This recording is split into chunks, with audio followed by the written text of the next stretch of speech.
All right, so the Public Works Commission is conducting this meeting September 11th, 2024 at really 4 p.m. Eastern Time on the Zoom platform and in person. This meeting is being recorded and will be available for later viewing on the town's website. And I, Sven Weber, hereby call this meeting to order. First thing, before we continue on the agenda, thank you that this kind of a 5-minute preamble we normally had to read was now shortcut to literally 2 sentences. Thank you. You're welcome. So let's go to the review and approval of minutes. Any comments from the commissioners on the meeting from June 12th, 2024? I hear none. Do I hear a motion?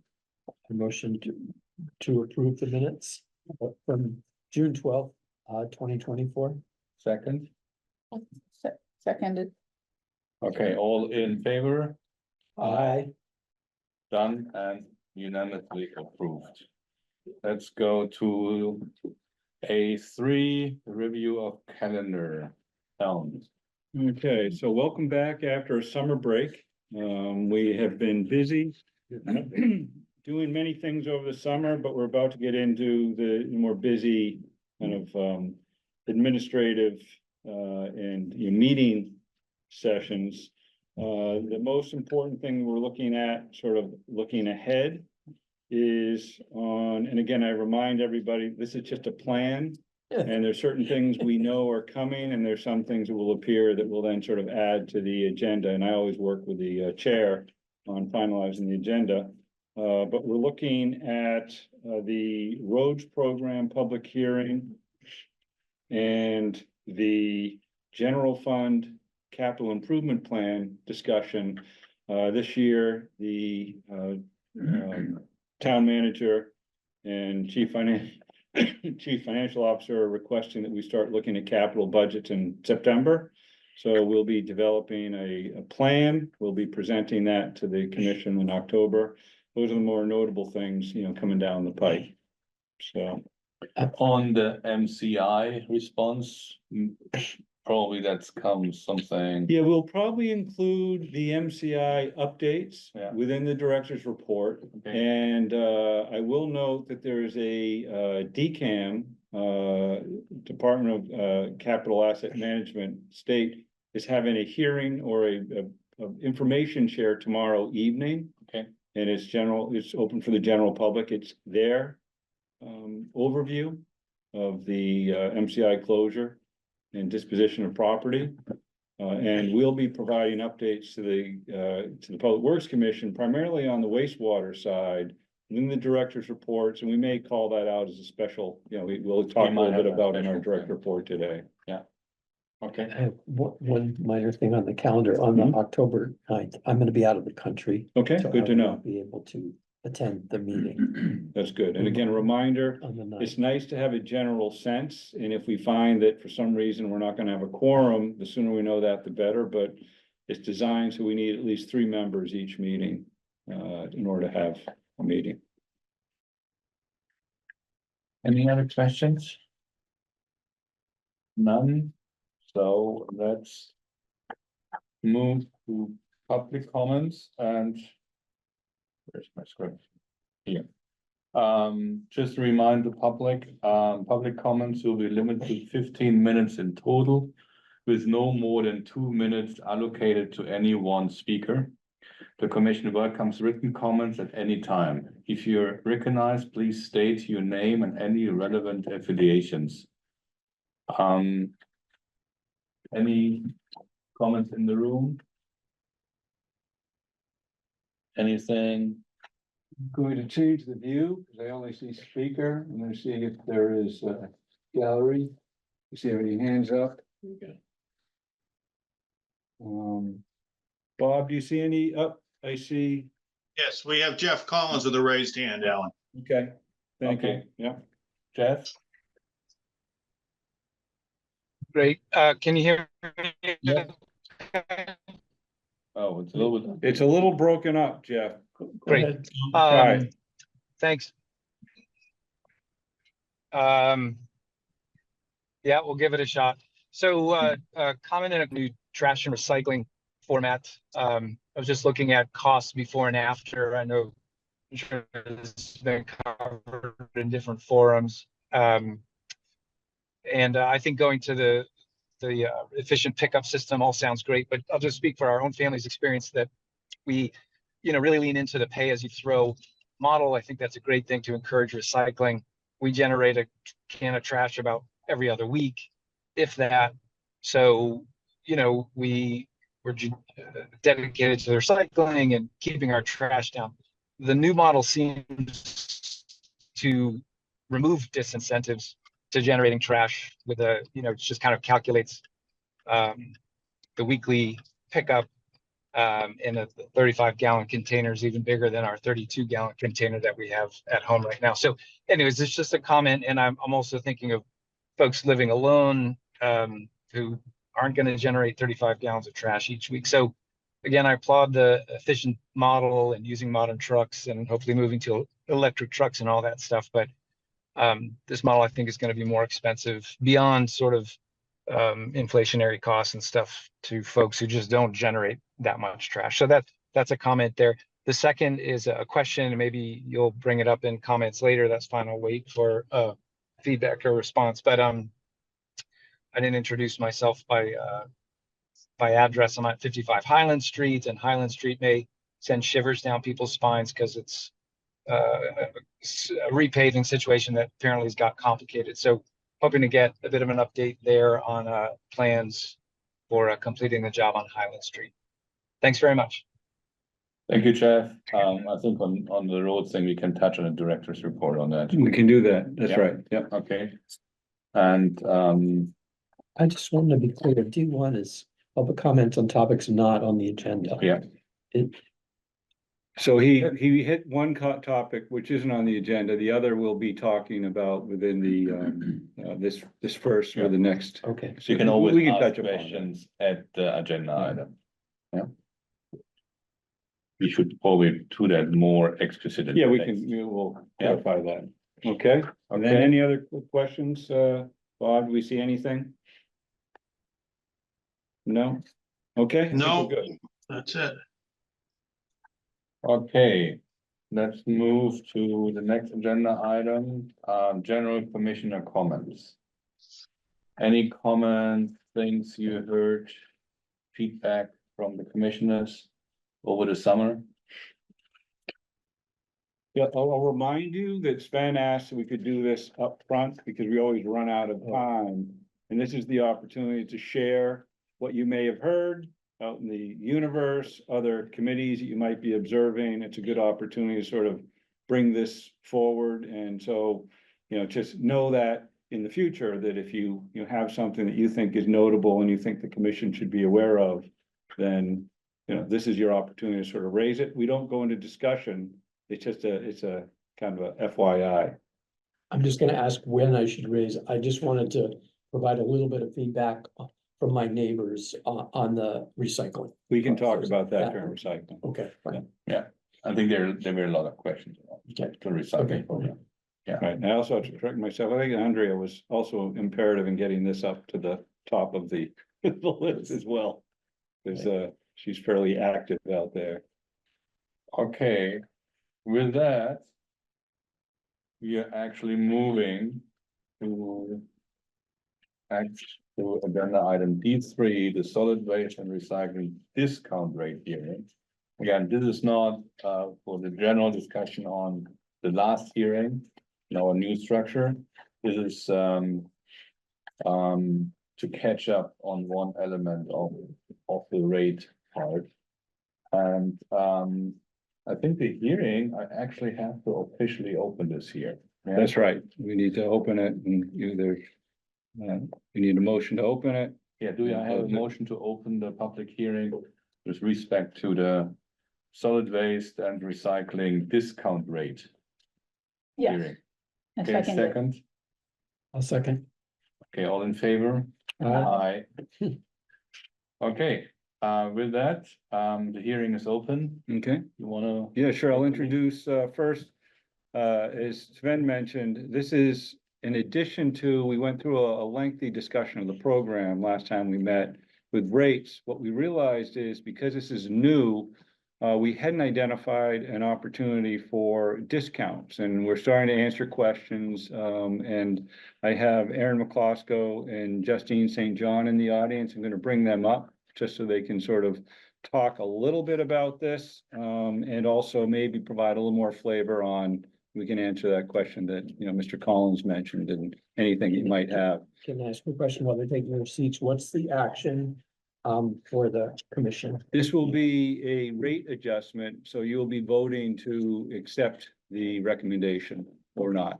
Okay. That we have a discount, scheme Okay. in place, right So now there we will be a don't. proposal. Yeah. Okay. Thank you. So thank you, everyone. My name is Justine St. John. I'm the program analyst for Concord Public Works. Aaron McCloskey, Highway Ground Superintendent. So as you all know, we've came before you in June, but with the new program that you voted in. And one of the things that we realized is that the current abatement program that had been in place didn't quite match what was going on with this new program. So I worked with Bob Hill, the business manager, and what we looked at was trying to streamline a process that would make it easy for people who qualified to apply for this. And the way we thought it would be easier for everyone if you qualify, if it mimicked the water sewer discounts. Because you're all familiar with that as well. And so essentially, if you qualify for the water sewer discount, you would qualify for this discount. We will put an application online. We will put out a news and notice to alert people that this is an option for them. And what we felt would be comfortable is that we would provide the basic service, which is what water sewer does now. So what that would be is half cost, half off of the basic service. So instead of the 245 for 6 months, it would be half that. And that would include 1 barrel of trash and the 96-gallon toter of recycling. Fairly straightforward, not controversial, made to be streamlined. It used to be much more complex. And this dovetails with other programs in town. And as far as the important to know with the water sewer, a high use year or need year would be maybe 50 accounts, you know, total. And that's everybody's on water. Not everybody is on the curbside collection, so it's gonna be less. Yep. And I think it's, you know, that's something to at least, we're probably anticipating, you know, a dozen or two potentially. Maybe, since the program began, we've issued less than 150 abatements. So, and that, the program began in 2002. So I typically will get maybe 5 per season. Yeah, and I like that they can reapply each year. I like Yes. that. That I thought was like, good. It wasn't a one time, it wasn't like a 1 year off. I like Yes, that. yeah. That was good. Is this automatic or is it the same form like water sewer or? It's gonna be similar to the water sewer, but they will have to apply. So we'll have to Okay. have it come into us. So the But ones that if are they currently qualify, on water sewer are not automatically. no, at we least for don't. the first year. They will automatically, let me try to say that. They will automatically qualify with an application. Okay, So they will not have to submit any additional paperwork. It's just the application saying they want to take advantage of it. and are we letting them know before they get their first bill? So the invoices have already gone out. Okay, But like I said, we'll put out a news and notice, and then absolutely, as people call in, we can let them know as well. We've had a couple phone calls. I know there are a couple people that I've actually said that there's a public hearing tonight, and then I'd be getting back to them about that. We can also cross-reference addresses. We Yeah, know that we know would the be current good. customers in water and sewer, and we can send them a notification. I think that would be they good customer qualify for water and sewer. service, that they're not, Is this, can this be done? Does this have to be done online or can it be done? So the submittal wouldn't be online, but the application, they can either print it out or we can have them available. They can So come down they don't here. have to be online. No, I'm just thinking there may be some older folks. who right, are- accessibility, absolutely. No, we want to make sure it's accessible to everybody. Right. Is there any benefit for seniors whose incomes will probably stay the same for a long time to maybe have, instead of having them apply every year, like give them 2 years or? Since it mirrors another program you have, is that ever come up where people forget to apply again? Andrea, I think in the past, there is turnover in that group. So. Either, yeah. Yeah, so I think the interest is to make sure they're aware of it and, participating. And I think, the idea of the curbside program is we are very customer oriented. That's the value of it. It's not just a private hauler who's, in it for profit. But, we can look at that to see kind of what extent, but I just know that with that group, it does fluctuate year to year pretty significantly. Okay. Any other questions from the commissioners? Any questions from the public? Online? Yes, I see, Carlin Reed. Carlin? Thank you. Carlin Reed, 83 Wits End, member of the Finance Committee, but speaking on my own behalf, I'm looking at the people who would qualify for this discount. I'm really glad you're having this discount. The CMLP Residential Rate Assistance Program, they have more than 50 people. They have more like 160 people who are participating in that program. And I'm wondering if you have factored into the possibility that every single person on the CMLP Rate Assistance Program could apply to your modeling on how much this is going to cost. Like you said, I'm glad you have it. I think you should advertise this to the organizations that provide the qualifying programs, the residential rate assistance, the senior means tested exemption, that sort of thing. But you're probably going to get more people than the 5 or 10 that you're expecting. That's it. Okay, good to know. We'll look at that, but it's interesting, Carlin, I don't know the difference between that and the water sewer, which is curious to me, but I think if that's a cap, that's still manageable within our program, but we'll definitely follow through on that. Thank you. Thanks. Thank you. Any other questions? I think before we can take a vote, I have to close the public hearing then. Do I have a motion to close the public hearing? So, Seconded. Okay, all in favor? Aye. So with that, the public hearing is closed. We have a motion on the table, or we need a motion with respect to approving. want me to read it? And you want to read it? Just sit here. Yeah, if you want to read it. Sure. I, David DeLong, hereby make a motion to approve the curbside collection discount as presented and as described in the curbside collection discount rate for qualifying customers. Public hearing memo dated September 6th, is that right? Or is That's correct. Yep, September 6th, 2024, prepared by the program analyst and issued by the Public Works Director. Need a second? Second. Do we have a second? Oh, I'll second. Okay. All in favor? Aye. So this is approved unanimously. Okay. Thank you. My God, Thank you. you have to slow down. Thank That water sewer director's report is gonna be Sort something. my paper here. Looks long. It doesn't, I read it. Don't worry. So next on the agenda is. D4? Here, D4, stormwater utility budget update. So, Alan, you wanna Sure. make your short presentation? All right, well, let's see, we have basically Steve Dukran, town engineer. And Sammy Bodel, who is our newest stormwater engineer. And I don't know if you've met Sammy yet or not. but- I met you. yes. Okay, fair enough. Yes. So, Steve, do you want to sort of set the table? and Yeah, sure. sort of- Yeah, so Sammy joined us a month ago. Yeah. Yeah, replacing Saul, who's dealt with the stormwater issues. And so we here give you an update on the stormwater utility enterprise fund. Sammy has prepared a presentation to kind of recap what we had been through starting around this time last year. And So she'll go through that and then set the stage for the work that we need to do in the future.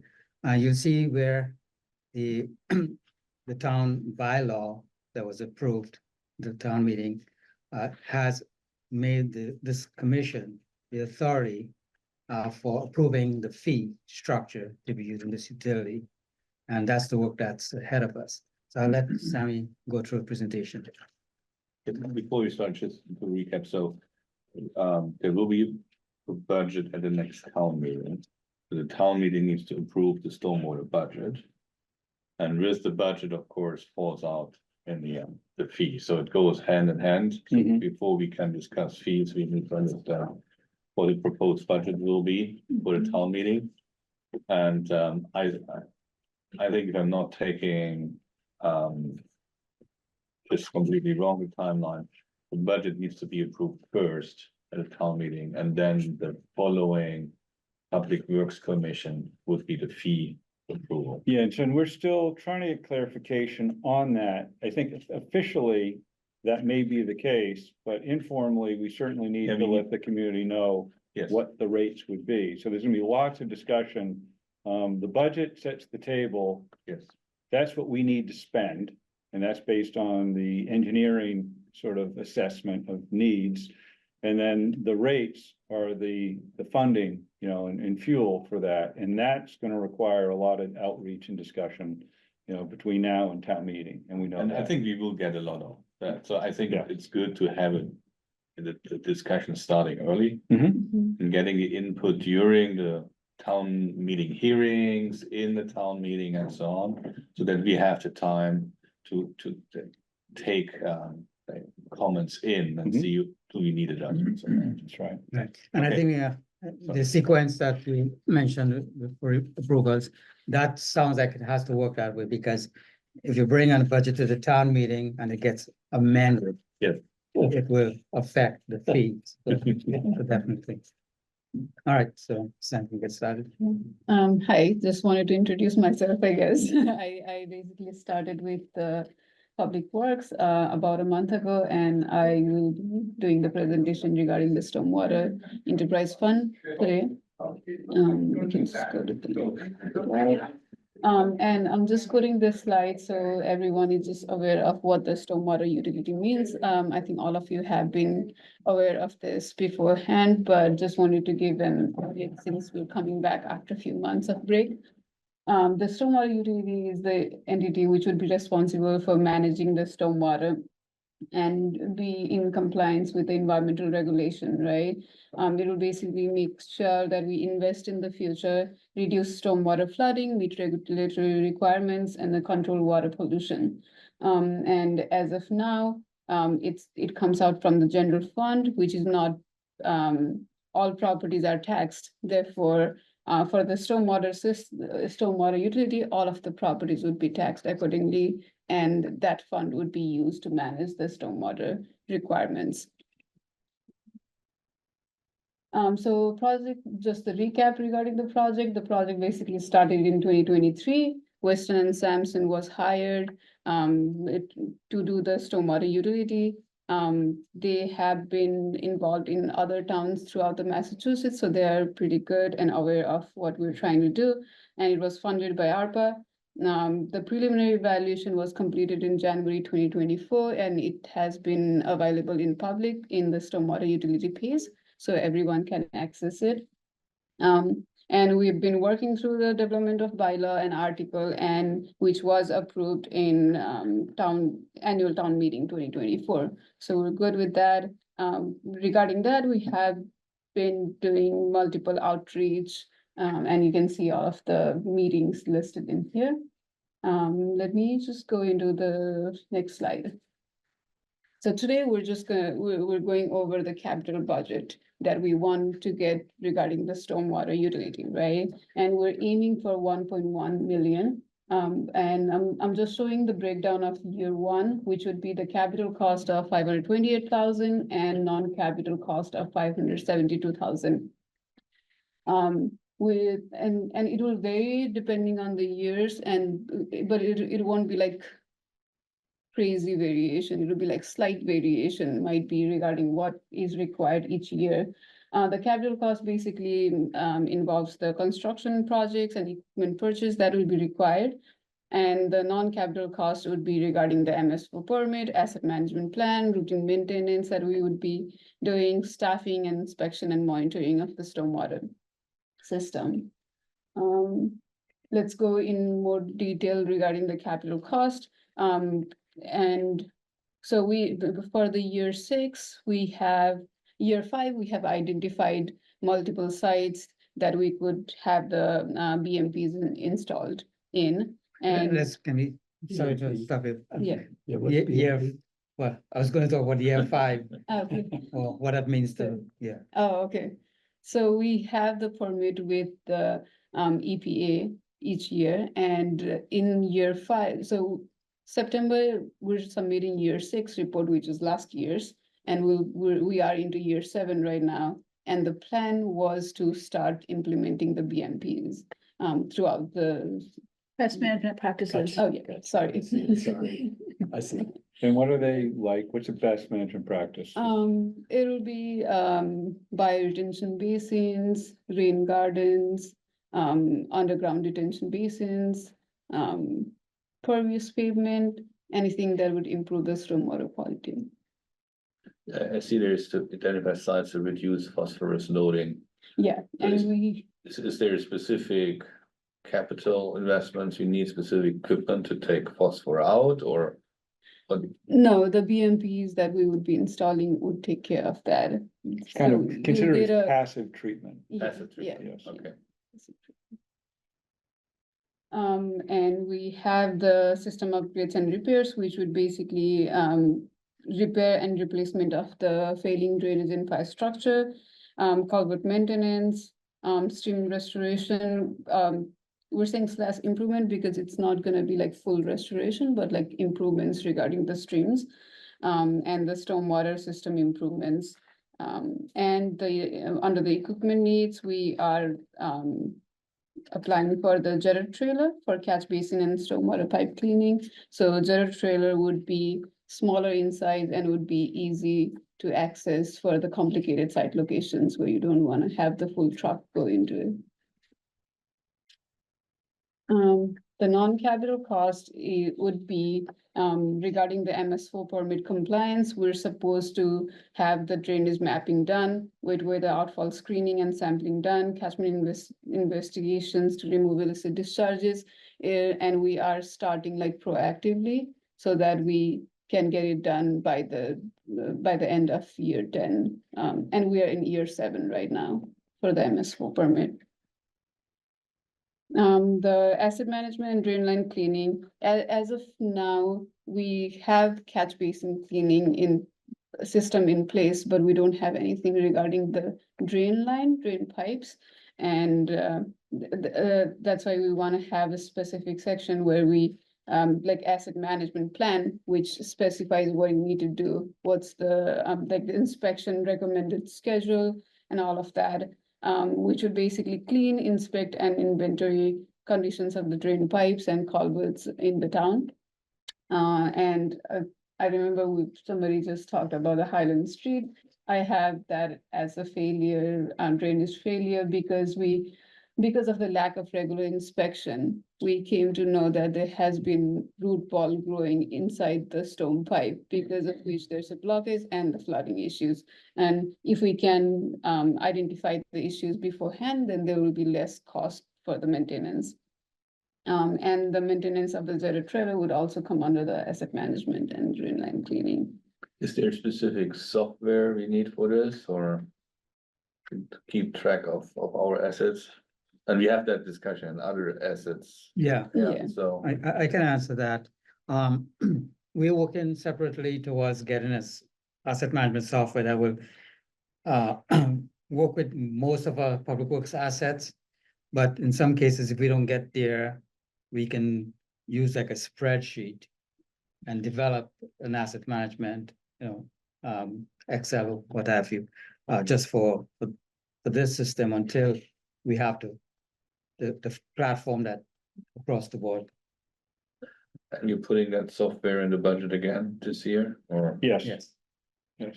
Wasn't there a problem with, and I don't know, I read all these things like a couple days ago, and it's a little jumbled in my brain. But there was one inspection that the camera couldn't go around a corner. Yes. And I don't know if that's one of the issues here, like with Highland, like maybe they couldn't, if they were trying to, you know, look at, we couldn't because, well, the root ball was in the way, but maybe it Yeah. went around a corner and there was a root ball, and so it just grew and grew and grew because we never went around the corner. I mean, is there that technology that we can actually snake it through? So that if there is a blockage, we can see, or if there's a break or something. There is all kinds of cameras out there, but camera companies, you know, they hire their services and they can get around the corners. A lot of them don't like doing it because they don't know what's around the corner and they lose their expensive equipment. But yeah, I think the situation you're referring to is the Baker Ave.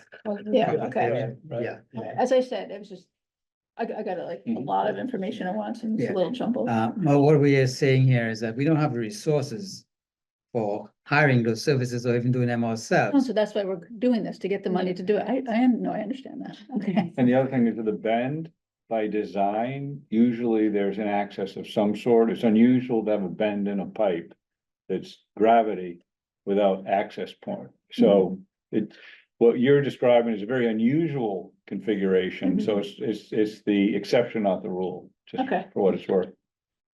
Can I ask a question? This, what you're describing to us here, the capital and non-capital costs, is this going to be presented to the town meeting next year? Is this a prerequisite to get a budget approved or to get? Okay, because I'm listening to. Yeah, this let's add that, as a add that, taxpayer, correct, yeah. thinking, okay, at some point, I highly recommend, you know, I'm thinking, okay, are they making, are they identifying problems that may or may not be problems that we're now gonna be spending money on? There needs to, I think, there needs to be a connection between the capital costs particularly, well, all the costs, and what happens if we don't do this, you know, or what is happening currently if we don't do these? Correct. You know, we're taking it out of the general fund or these things, so it's clear to me.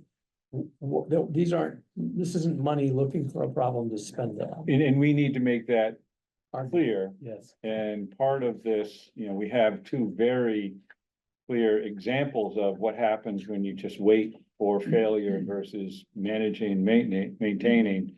We have the Sawbrook culvert failure on Monument Street, and we have the Baker Ave failure. Both were unplanned, unanticipated, but partly through lack of inspection and maintenance. And the sawmill was a $600,000-700,000 repair. Yeah. And the Baker we're still evaluating. We think it's somewhere around $1 million. So that's what happens. Yeah, I just think those would be good stories to Yeah. lead with. Mhm. And this is what happens when we don't do this.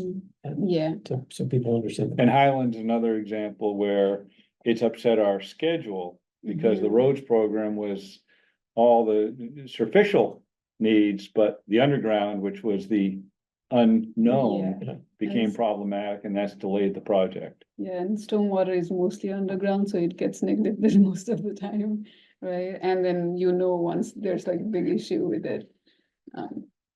So as per our plan, this one will be catching up regarding all of the maintenance inspection as of now, but moving forward, it will be annual inspection that will be maintained, so we can have clear understanding of what's going on throughout, and then proactively plan on what we want to do moving forward, which are the utilities that might be failing, and then like working towards it. Can I ask another question? And this is me, and you can tell me, no, that's another thing. It appeared that we have some potential combined sewer overflows and that they were doing dry testing. And there were 42 potential sites. Would they be caught in this as well? Because it's gonna be in the stormwater. So the combined sewer is, I'll just very briefly say, our design for Concord are separate stormwater systems and sewer. It's called sewer, but it's Right. stormwater sewer versus wastewater sewer. And from the early design, they were never intended to be connected. Right. we've gone through an assessment not too long ago as far as interconnection, that sort of thing. We don't have, We don't have one. I thought Yeah. there was something like 42 or There's something. 48, 48. 40, I think 48 or Or 46, I don't know, Yes. 40 something. Yeah, where we need to do more study, like wet weather outfall sampling, so that we can verify. So Okay. those are like the ones that has been, there's like 12 requirements, right? And then if you fall into two of those, you meet two of those, then you need to do more inspection, and 48 are the ones where we need to do more inspection to identify and understand. what's Okay, going on. but we don't think it's wastewater. no, don't- it we would be don't- an illicit shouldn't be. connection, not part of the municipal system. You know, Right. when people think combined sewer overflows, it's historically, systems were designed so that both waste, sanitary waste and stormwater intermixed by design and were treated through a treatment process until the volume of stormwater exceeded the capacity. And then both stormwater and wastewater would then be diverted to a river or stream. So when you hear CSOs, there's a lot of news, a lot of information on this closing of, or announcements in rivers and streams. Right. That is not a situation we're concerned about or Okay. dealing with in Concord. All right, because when I saw that, my Yeah. flag went up on Yeah, that. fair enough. So Yeah. let me ask some clarification, because the 48, we haven't detected anything there. We still have to do the sampling and testing. Okay, And these are outfalls into our water bodies. but this all is coming all under this, so this will become part of your regular That's maintenance. So right. this is, okay, I just wanted to find out. It's part of the assessment that needs to be done. Yeah, Okay, And thank you. sources of pollution can be anything, it can be agricultural fertilizer, for instance, Yeah. or some Yep. car wash station that's discharging, Mhm. soapy material, that kind of thing. okay, let's continue into the catch basin cleaning. We have about 3,800 catch basins throughout the town. And which requires, under our stormwater management plan, at least 25% of the catch basin needs to be cleaned every year. We are a little bit, we're behind on the schedule. You can see the picture, we have inspected 345, which is about just 10% of the structures that need to be. Therefore, we will be getting external companies to complete the inspections, and it has been like far behind. So once we get up to the speed, I think we'll be able to maintain it. We might be able to maintain it within our system, but to get up to date and to be in compliance with MS4, we need to have somebody else also pitch in to clean it up. And inspection and maintenance of BMPs, we have about 80 BMPs throughout the town that we do, like some maintenance performed by in-house staff, but we would allowance is included for outside maintenance support, so we can do all of the 80s maintenance and be up to date regarding the MS4s. The water quality monitoring is the water quality monitoring that has been we have been like performing, and we're just like adding it into the plan.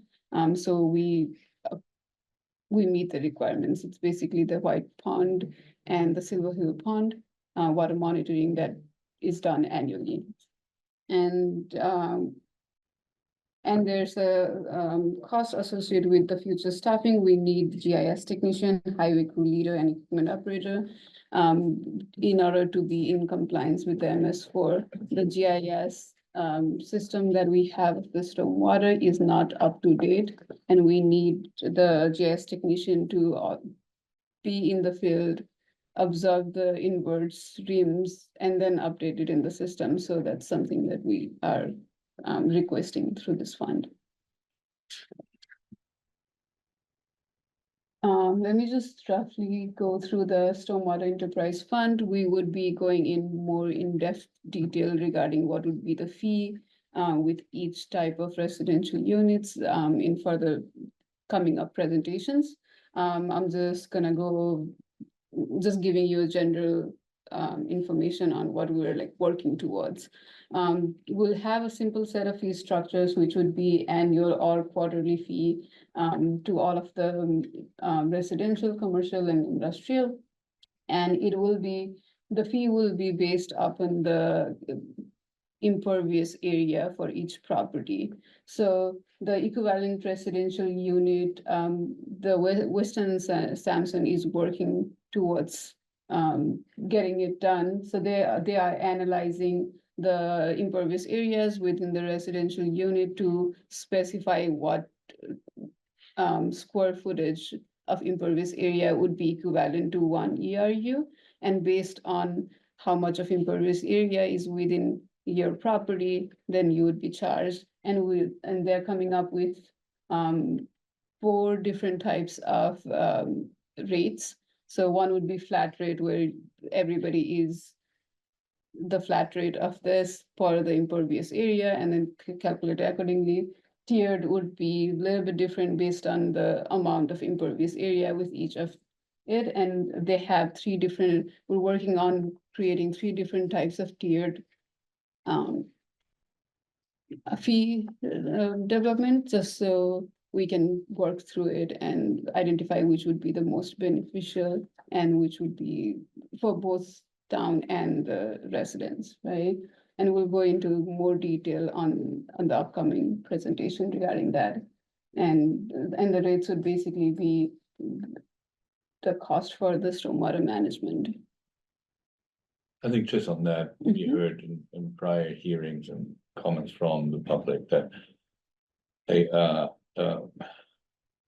a rate schedule that is depending on how much asphalt you put on your property would be favorable, because you build in an incentive Yeah. to have less asphalt or whatever, concrete or whatever you put in there. So but I think a flat, independent of how much impervious area you have on your property, you probably not send the, not only not send the right message, but also not acknowledge what you heard from the public.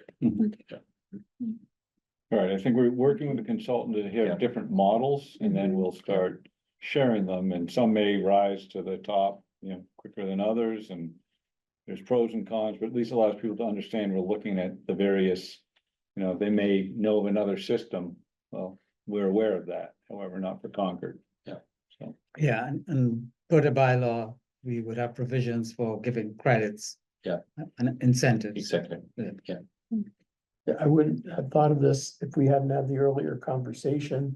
But is there any anticipation of some citizens not being able to pay or feeling this is an undue burden and asking for some relief? Maybe this is well, not that's part of the potential credit, consideration, and then is there any sort of discount or something for those needs? That's a good question. I'm just, That's kind of put in there, yes. Yeah, I think we just That's right. approved earlier. yeah, that's what I The other mean, that's what I thing, mean. Something like Yeah, that. this should be baked in right from the get-go. Yeah, I have lots of questions about that. And you told me to talk to Justine. On, My concerns, oh no, that was something else. No.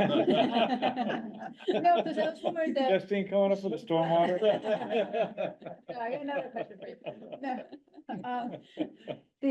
Because I was worried that there's like a couple parcels I can think of in West Concord Yeah. that are like all parking lot with the house in the middle. Yeah. And they are not as economically strong as some of our other residents have these big, beautiful lawns that Right. can absorb it all. And I Yeah. was thinking that's percentage of, the 100% versus 10% because you have 3-acre lawn. So Gretchen, those will be part of the discussion on Yeah. what are the rates, what are the factors, so Right. that's all that will be, on the table for discussion. Okay. That's right, that's, Okay, so I'm with you, kind of like, Okay. those are the people going like, whoa. Yeah, right.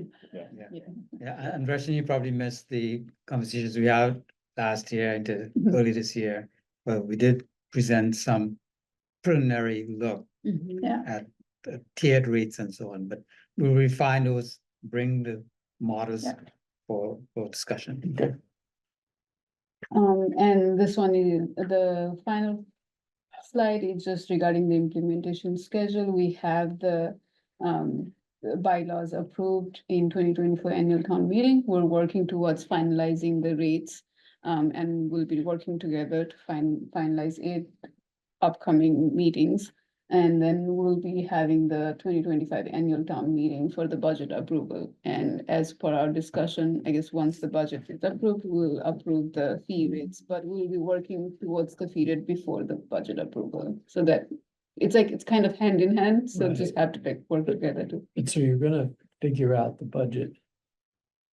So at the next town meeting, they're gonna be approving which, the Budget. the budget, right, and then it won't be for another year. No, No. it will be budget Yeah. with an understanding of what the rate impact Would be. is Mhm. looking like, and then it would be formalized through the Public Works Commission through the bylaw to have the authority to set rates, just like they do for other enterprise funds.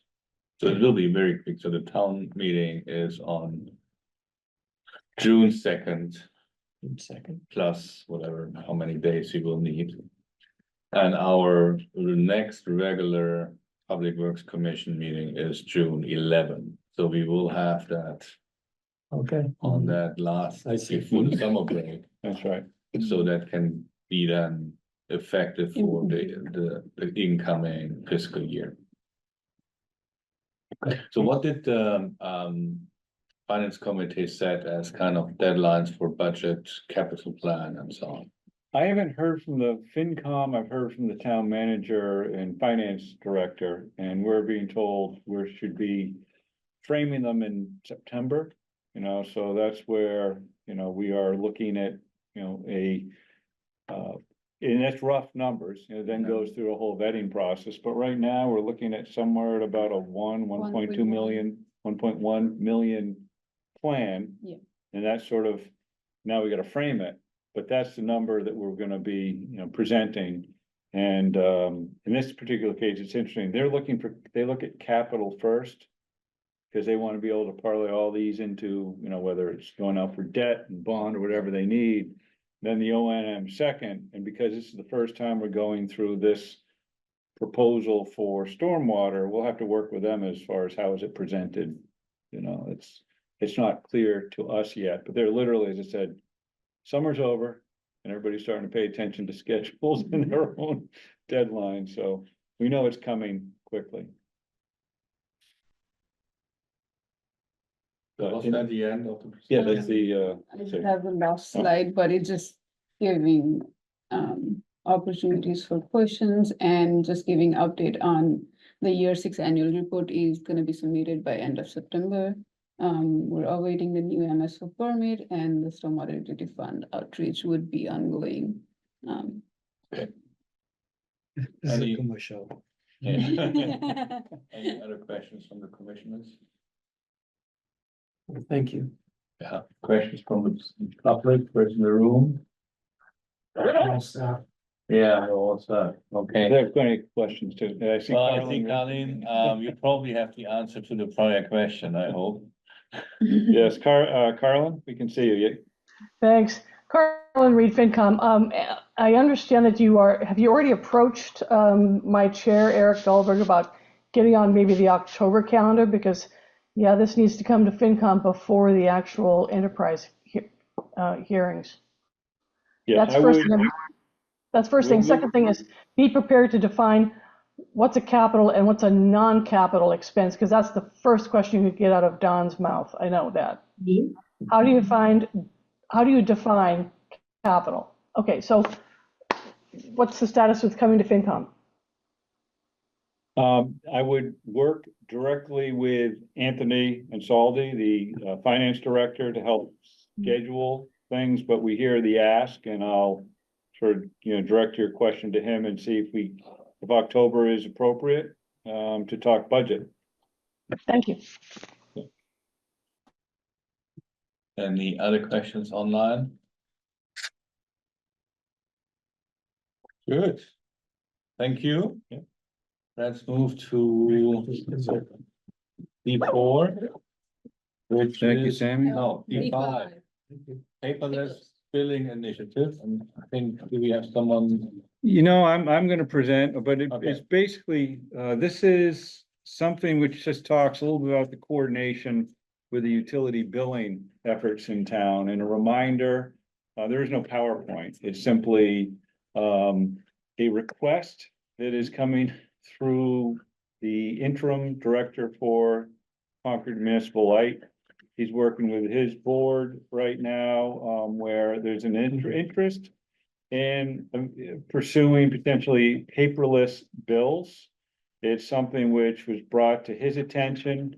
Just to remind people, we have a common utility billing system in town. So whether it's electric, broadband, water or sewer, it all comes through on the same platform. And presently, I think there's a budget of 65,000 or something a year for printing and mailing these bills. And I think in keeping with Concord's interest as far as sustainability, cost, being mindful of cost and convenience, they were asking, or he's asking, if we have any, meaning thoughts, considerations. This is not an action. We're not coming back for approval. We just wanted to give you a heads up, and he wanted to make sure that he was talking to his board, and that I was reaching out to you to make you aware of this initiative. It's it's interesting in the information I provided. There's sort of a mixed bag of feedback. We kind of know this. The question is going to be, is it mandatory or not? That would be of interest, because some people sort of volunteer. They don't like printing things out themselves, even if it's electronic. They have storage that they like, their paper copies. So, I think we've heard that, from his commission. But really, it's just an opportunity to be aware of it. And, if you sort of saw the memo, it's literally a fairly modest price, cost savings potential. Another aspect is direct pay allows people not to be inconvenienced or, feel, missed payments because they're unaware. And, it's just something which is in keeping with more of the sustainability practices that we're trying to tout town-wide. So, open to thoughts, comments. You can get back to me and send me an email if you think of something, but basically I'll be working with him to make sure that whatever the proposal is, we'll share it before it's implemented, but we'll update you as to kind of the status. But it's not that complicated. It's just sort of a newer, taking advantage of technology and convenience. It seems a lot of people like, paperless. And So the proposal is to make it mandatory or to? no, there isn't. We aren't recommending anything yet. We just wanted feedback. And I was just sharing kind of from what the light board sort of raised. I said, there's different opinions on all these things. What I'm seeing is it's probably not gonna be something you would want mandatory for that reason. People are making a good case that, I like or need the paper. Okay, can we incentivize the paperless? Maybe a credit or savings or something, because there might be a modest savings. I think those are the things we're exploring right now. So, just looking at that, like somehow I have the feeling you're talking about relatively small numbers. Mm-hmm. So 40% are already paperless. Mm-hmm.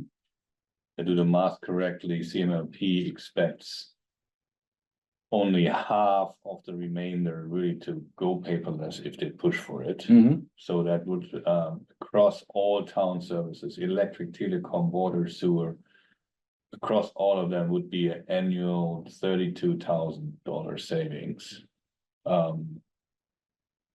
Okay, divide that by 4 per service. Let's make it easy. So that's 8,000 per year per service line. There's not a lot of room to build in incentives that are significant. I don't think so, but that's where other communities apparently have done this. And so where, they've been taking a lead, we're just sort of monitoring. In the past, I'll tell you, it's kind of nice that we're getting at least informed. Yeah. Historically, we'd sort of find out after the fact. But I think some of it's just the messaging. Sven, as well, just making people aware of it, get more Yeah. participation. Nothing, I don't think, in classic Concord style, just more information is probably gonna be helpful. I think one thing we have to be sure, we can't force people into paperless. Yeah. There's significant people in town who just, either are not able to do everything electronic or don't want to. Mhm. Yeah, Yeah. and, we should should acknowledge that. That's right. The other question, so I don't know how many, the one thing is getting your bill paperless, the other one is how many are doing electronic payment. Mhm. And with electronic payment, there's also a fee attached to it. Mhm. So they're not talking in their memo, it's like, when people switch over to electronic payment, what is the electronic payment fee the town will pay? Which can be, which can be substantial. Mhm. Yes. And that would be at least one question that should be answered is, okay, how many are using electronic payment today? And if this goes up, what's the current fee schedule in percent of revenue that you pay for electronic payment? Mhm. And that, again, this can be substantial and far outweigh $1.03 we have here per customer, per client, per month. Okay, and again, if you have thoughts, comments, I'm just sharing it with you so you can sort of circle back with me and I can make sure your interest is communicated. Because there is no decision at this point, other than they're just trying to look at ways of incentivizing or promoting it. So So, again, there's no action from our No end. action. Any other questions from the commissioners? From the public? don't see No. anything online? No? Okay, then let's go to D6. D6, water sewer billing, zero use adjustment and repayment policy. Jeff, We Morosky, will have an action required on this, just that the commissioners know, to either accept or deny the recommendation they will put forward on this policy. So, Jeff Morosky, Water Sewer Superintendent, will be joining me. In essence, we provided, or we've identified, there's no PowerPoint presentation. This is a situation which is not uncommon to Concord, but something which has been exacerbated in Concord, fairly recently for a few things. This is a quick understanding of the situation. We have meters in all of our customer accounts. And the meter system consists of a meter that actually registered water flowing through it. It is connected through a wire, copper wire, to a transponder, which is simply a device that when activated or triggered by a pulse of some sort will transmit data that's actually from the meter head. So the meter is in your basement and it's part of the plumbing. In order to get a read, the copper wires often goes out to your siding, and there's a little device or pad on the outside of your home. And that pad transmits information through, presently, there's a system that uses a mobile system that goes with a mobile data collection. And they do routes, and they literally compile the information from each of the account. There's, systems in place to make sure that we know it's that register, and it then gets uploaded to a billing software system. And it takes a differential of a read that was historically there, the new read, and then based on the number of units or gallons, it's then we issue a bill. What we have, and it's not unusual to Concord, is you can have problems with any one of those devices, part of that system. The meter itself can have a problem and fail. Oftentimes, the way the mechanics of a meter exist, they are mechanical and they will slow down, but not just stop registering. And that's unusual, but what happens is over time, they become less and less efficient. And so you're losing the measurement and you're actually losing accurate bills. So it's not uncommon for systems to replace meters every 15 to 20 years or so, at least based on, the existing or at least historic meter design. Copper wires, so you'll get a slowing down, but that's not so much a problem. If there's a problem with a copper wire, it could be just construction. The painter comes in, they have to move it, it gets disconnected, to the screw or the wire, or we no longer get a read. And so that becomes a zero read. So automatically they're going around and they go to your account. No change, no change, no change. So by default, you'll get you'll get a bill, but it's minimum. Yeah. Right? Now, and to some degree, so that's one issue. That's if there's a problem with the copper wire. And the transponders themselves have a battery in them. And batteries have different useful lives depending on, how the particular battery, but those need to be replaced. And so you can have any one of these components can result in a failure. In a perfect world, and by regulation, all water used by a customer is the responsibility of the customer to sort of compensate or pay for that use. In cases where we don't have an accurate read, we can provide estimated uses. It's not actually a meter, but an estimate. The challenge we've had, and this dates back to really the beginning of COVID, is meter management programs vary from system to system. When COVID hit, there was a time when there was a lot of transition going on in public works. We had changes in management, staffing, and at the same time, we had a demand or call for limiting access and face-to-face customer, people were not happy about, let alone groceries coming in their house, people coming in to, do this sort of service. So the usual routine stopped. The meter maintenance program was only based on sort of calls by, what I say, self-reporting. There's a problem.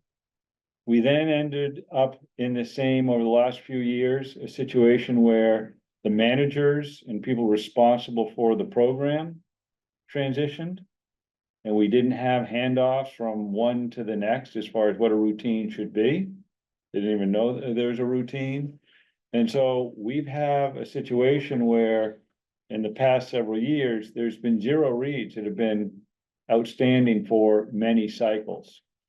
And as a result, and I know when I came here back in '96, it's a little bit of deja vu all over again for me. There was a different problem with meters, but the same challenge. Meter program had been not managed to the degree it should have been. The failure resulted in people getting bills or, catching up, going back years. And without people knowing that, I didn't even have a message of how much water was being used. And we collected all of that money. I will say two differences. One, at that time, there was no conservation-based rate. So as a flat rate, and in essence, the signal to conserve didn't matter. Back then, it wasn't sort of a cost signal. More recently, our second and third steps are fairly aggressive, designed to try and help people conserve or, manage your supply. So there's an argument that would be made, if I don't know what the accurate read is, how am I going to manage my supply? Now, there are situations where people who make the case that they may have a direct, pay, or they don't pay attention, they don't look, so they're not getting the signal, but they've been paying. But they didn't call to report anything, they're not paying attention. There's others we know who know they've used lots of water and they haven't seen much, in a bill, but they opted not to call. And, what we're concerned about is we realize that this problem is somewhat a result of our operations. And so we need to sort of accept and own that. And we've tried to identify what is this universe using our meter billing system to know how many accounts are out there that we need to play this catch up. And are we gonna go back to what we did when I was first hired, where it didn't matter, you used it? There's a good chance that the meter itself is still registering. It's just we haven't seen an account. When we start seeing what the actual register is, it may say, well, you were 2 years and your average use, we don't know when you used it, but you used X amount. We could opt to bill them for all of that water. And what we've done is based on my experience from when I first got here 25 years ago plus, and where we are today in the situation that happened and the circumstances, we're recommending a policy for this commission to consider, which would still hold customers accountable, but limit the amount of exposure and cost. And it's sort of spelled out in the memo, but in essence, we're saying if the meter is still working, but we didn't get the read, we're going to take that use, we'll know when it stopped working, we can go back in our records, determine how much water has been used and come up with an average monthly use. We will limit that. We will spread that across the entire year, 2 years, 18, whatever it is, 18 months. We'll say we'll go back 1 year, retroactive, and we know what the average is. We will keep it at a base cost. You're not going to get a conservation penalty, but you'll pay for the base unit of water. And we know if a typical bill is about $750 a year, that's the kind of exposure we're talking about. But we also know that if you got a bill in 1 month for $750, that's an impact. So we're going to propose a repayment schedule over 12 months to pay that back. So in essence, that's sort of the policy we're proposing. That's when there is an actual meter read and we can come up with numbers that are defendable. That's one of the approaches. The other is where, and occasionally, and we're going to find this out, the meter itself stopped working. So now we don't have, and there may be many reasons for that. And we're proposing that we'll do a case-by-case analysis, but we'll limit their exposure to, if we can't come up, and it's always going to be, if there's a question, we're going to default to the benefit of the customer. We're not here to sort of recap, money. But if there's a reason that we can determine when the meter stopped working, it might be construction. And, we'll come up with an estimate. It's either reasonable or based on past use. If they agree that really there's no change and they understand, we'll still limit it to 1 year. But if there is no read and we can't come up with a good, agreeable estimate, we'll agree to a 6-month, we'll put a new meter in, we'll establish what that average monthly use is over a 6-month period, and then we'll bill that retroactively. And this is basically an attempt to be fair and kind of across the board. We're looking at about, I think it's somewhere in the 80 accounts or so. We have 5,500 accounts. Okay. So this isn't, and this is not an unusual situation. It's just literally our meter maintenance program regrettably was not at up to speed. And we are, looking retroactively to get back in and sort of reestablish the program, work with staff to make sure this does not happen. It's not going to happen in my tenure. If it happens every 25 years, then you won't be looking at me here again, but I've been through this once before, and this is my, sort of recommendation as far as how to make people accountable. There are those who knew they had water and it could have been a couple of years, but the bottom line is we didn't prompt them. And if we see this moving forward, we will be reaching out to these customers. They often will get, a notice. We've had 2 or 3 cycles where we're seeing a minimum bill. It's not unusual to have 1 cycle with minimum bill. 2 is more unusual, and 3 is there's got to be a problem. And sometimes they're away, or they could be snowbirds or something. but we kind of know that from the history. But, that's in essence the recommendation. Willing to answer questions. I've given you a lot of background, but it's all sort of captured kind of in the memorandum. So I have a couple, I Yeah. will take a first step. So you, in the memo, you said 245 accounts that currently registered 0 reads. Yeah. Of which 80 something are 10 months or more. That's right. That means there were kind of 165 meters in the last 10 months. That's right. That is, what is that, 3% of the inventory? Yes. Yeah, so that is there something that suddenly there's kind of, they all reached in the same year, kind of a certain age, and they start to fail in large amounts? Or it sounds Over like the last- unusual Yeah, that there's kind of 165 in the last 10 months that read 0. Whereas then we have of the 82, we know kind of, if 30 are 12 months or more, that means it's 52 are in between months 10 and 12. And then we have 30 more than 12 months. So for me, it reads like the last 12 months are unusually high number. and that of may zero be reads. part of that, maybe part of the staffing issue. Where meters have been installed and the data was collected but not put into the software properly. That's what we're, we believe there's human error involved with that. Okay. It's I think not just all, yeah, you correct. should in the, whatever you do in the analyzes, so is there a pattern, is it? Correct. Is Yeah, there something is it a that human tells us? error? Yeah, right. What is it? Right. Be on top of it, somehow it, I just, Sven, I think that is It's gonna be, that's gonna be the human error element just because like, the you know, it's like equipment, it's not, all your kind of fire detectors start Yeah. to fail the batteries at the Correct. same time. correct. It's somehow. That's right. Now regrettably- It feels a little bit like that. And then the other thing, because I was like 3 years ago, one of these clients where it was not reading for 3 months. Yeah, I called and caught up, but what happened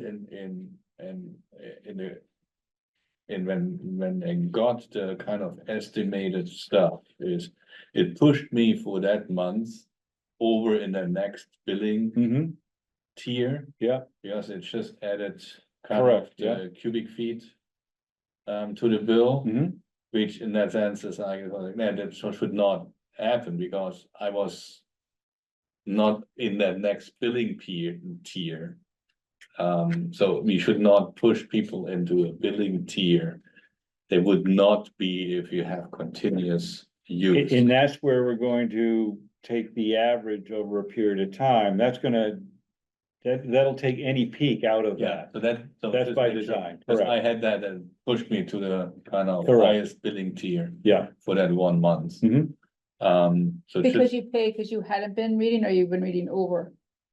well, it sounds No. like there wasn't an adjustment.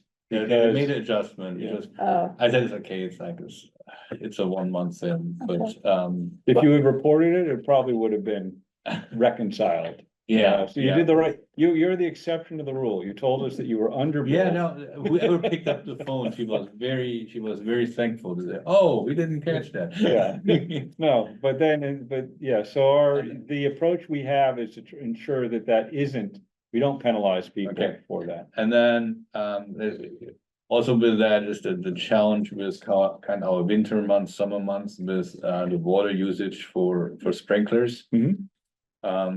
You probably have to really think hard on how to adjust for that situation where you have a base load in winter, which is lower and a summer load. which is That's high. moving forward. That's moving forward. So you Correct. take the winter load Correct. and make that as the baseline for that. And that's part of our adjustment. When the meter stops working, we don't have records, but for the most part, when we are going through this analysis, we're looking to reduce it to the base level because of those sort of, snafus. And the last comment is we should have a hardship thing in here. Where, I don't know, we're really some old retired lady who really has a tough time to even come up with say, a 1 year of things, and at least there is some discretion on your side to adjust for hardships. Because in the end, the client, it's not. It's gonna be very rare, but it'll happen, and I'm willing to, you know, gonna put Bob Hill on the, just, Bob, do you have any thoughts on that, or maybe a recommendation, so it's not our discretion, but it's your, you know, the commission's vote? I'm even willing to consider maybe a 50%, you know, reduction on Well, whatever. there's a couple of things, Alan. Yeah. The first is, there is the option, because this is water and sewer, that we could simply lien the property. And it would, you know, tag it, and we would get it when the house sells down the road. I mean, that's one option if you want it, we're determined to get the money. Beyond that, you know, I'm willing to, yeah, I'm willing, well, I can see that. I mean, you talk to a man who's worked with elders for most of my working career. I may not be in the room, but I can pick up on social cues.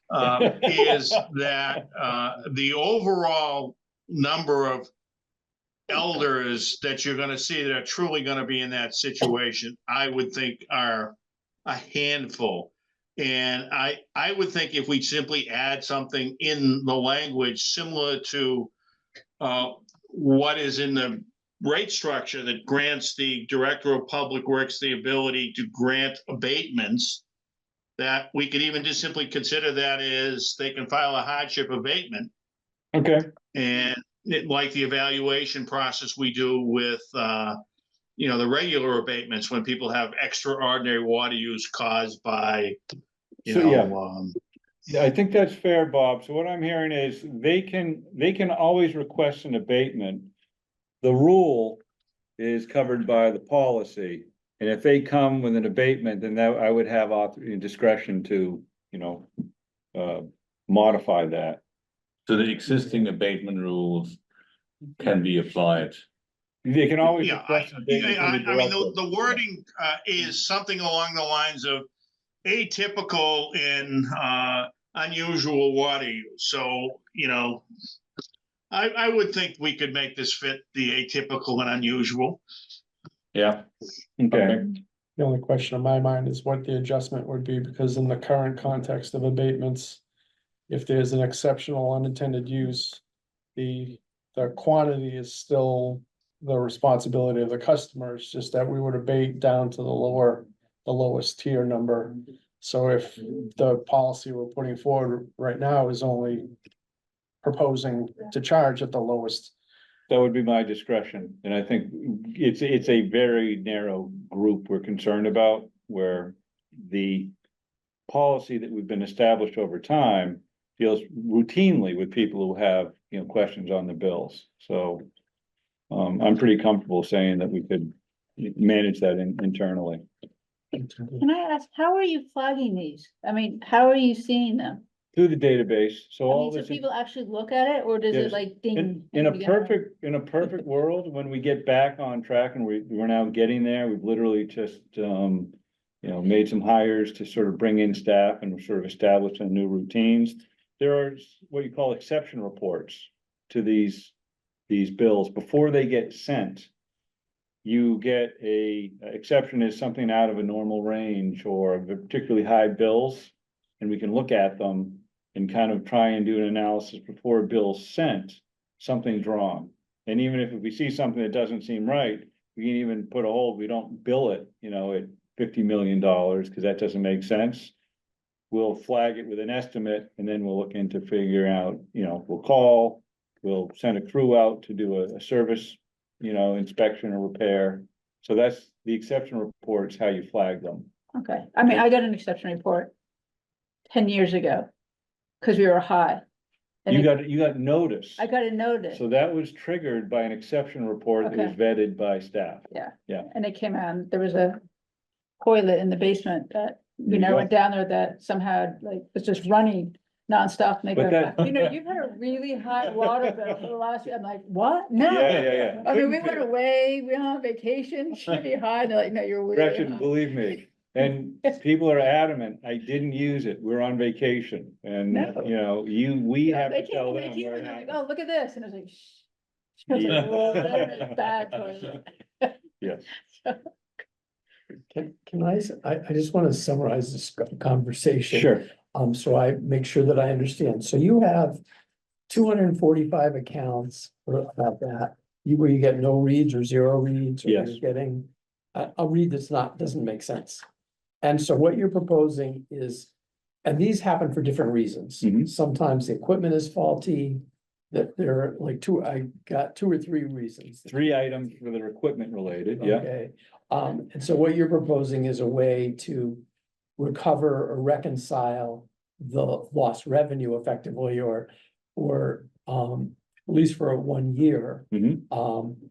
For these various scenarios. yes. Correct? Mhm. Do you have a plan also as part of this plan, when you have these accounts that register zero or no? That to say, to zoom in and say, look, we're gonna check your meter, we gotta come in and check this meter. So let me explain, it's not unusual on a monthly basis, and this Yeah, is I another, can see that, this is a change. yeah, And I will say, you know, no good deed goes unpunished. A lot of systems bill quarterly. Mhm. Some bill every 6 months. Yep. Very few bill monthly. Yeah. It's a service. Yeah. But the more you do this, the more likely you're gonna get no use, people on vacation, stuff. So the number of your exception reports are gonna grow. If it was a once a year, you'd expect to see, you know, any no use is a real problem. For a month, it isn't. So we're working with, I'm gonna introduce Paula Bertram, who is our new business analyst coming on board. We've hired her. She has some expertise in this, but she's gonna be working with us to try and, you know, bring back the meter maintenance program and the management of it, so that we have to be judicious as far as, we don't wanna send crews out yes, for every flag. yes, But if there's, say, 3 Yep. months in a row, Yeah. then that needs to be followed up. And maybe 2 is enough to make a call, but we'll see. So we're gonna be working on that. yeah, but there's gonna be more monitoring. There will be more monitoring. Than there That's has correct. been, so, okay. All right, and you're asking us basically to approve. This is a policy that is, the commission need to be aware of the situation. Right, And so we are uniformly managing it, so it's, you know, it's transparent and people Right. understand. If when we report back and say, this is how we're handling it, it's basically, and this has been sort of approved through the Public Works Commission. And again, everything we're doing is in fairness and to their, you know, to their benefit, you know, and some of it may be they truly didn't understand or know, and that's what we're trying to be sensitive to. Others will go, oh, you got me. Okay. I think, like, going back to the discussion of paperless billing though, like I get my bills online and they're automatically paid. I Yeah. don't look at them every month. I Correct. look at them every few months. Correct. So now but like, someone might not realize. Correct. I don't think it's really fair to frame it like there's that many people getting away with stuff. I think it's just like, oh, well, I guess that's what I pay every month. You know, I don't necessarily, and comparing my household to a year ago, a year before that, depending on how many people are in my house, how many people are in college, how many guests we have. Like, I don't think it's fair to frame that, and I don't think this plan is fair because it's just, there's too much individual.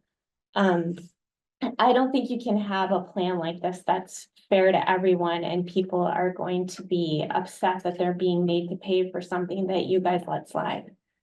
Like, it just slid you're blaming it on COVID, was 2020. No, I'm just giving you the background, you know, and I said, when I was hired, it had been years before this meter maintenance program, so I'm kind of familiar with this. And talking with other, you know, I know this is a common challenge, it's just how much resources are put to maintain a meter system and even replace them. So, I want to be clear that knowing the conversations we've had in the past and how we've dealt with this, even when we did have a program. I just know the usual discussion. I'm not framing that everybody's getting away with it at all, because I Yeah, don't 'cause what disagree I'm with you. hearing is Yeah. like people know what their water bill should be. They don't. That's we just not the didn't. case. Yeah, and this is, Andrea, I think I'm a little bit challenged where policies and all our conservation rates are designed around the fact that people do. And that's one of the challenges of how to make people aware of the cost of water, other than the high cost. And I think it's, you know, I don't disagree. It's just, it's difficult for people to track everything. It's interesting, Sven volunteered, he did, but I also know that a lot of people just pay and don't look closely. Mhm. But just to be clear, everything longer than 12 months is waived under this policy, so you're not suddenly facing like Right. 5 years of Right, back I payment. get that, and Yeah. also people paid bills, I mean, it's not like they didn't get Yeah. any bill, Yeah. they were paying bills all along. That's right. They just And thought it get a was the minimum right bill. Correct. Yeah. Yeah, So, yeah, I think it's really looking at the numbers here. So in effect, is we're talking about 80 accounts that face something like a 12-month pay period. Mhm. The rest is less.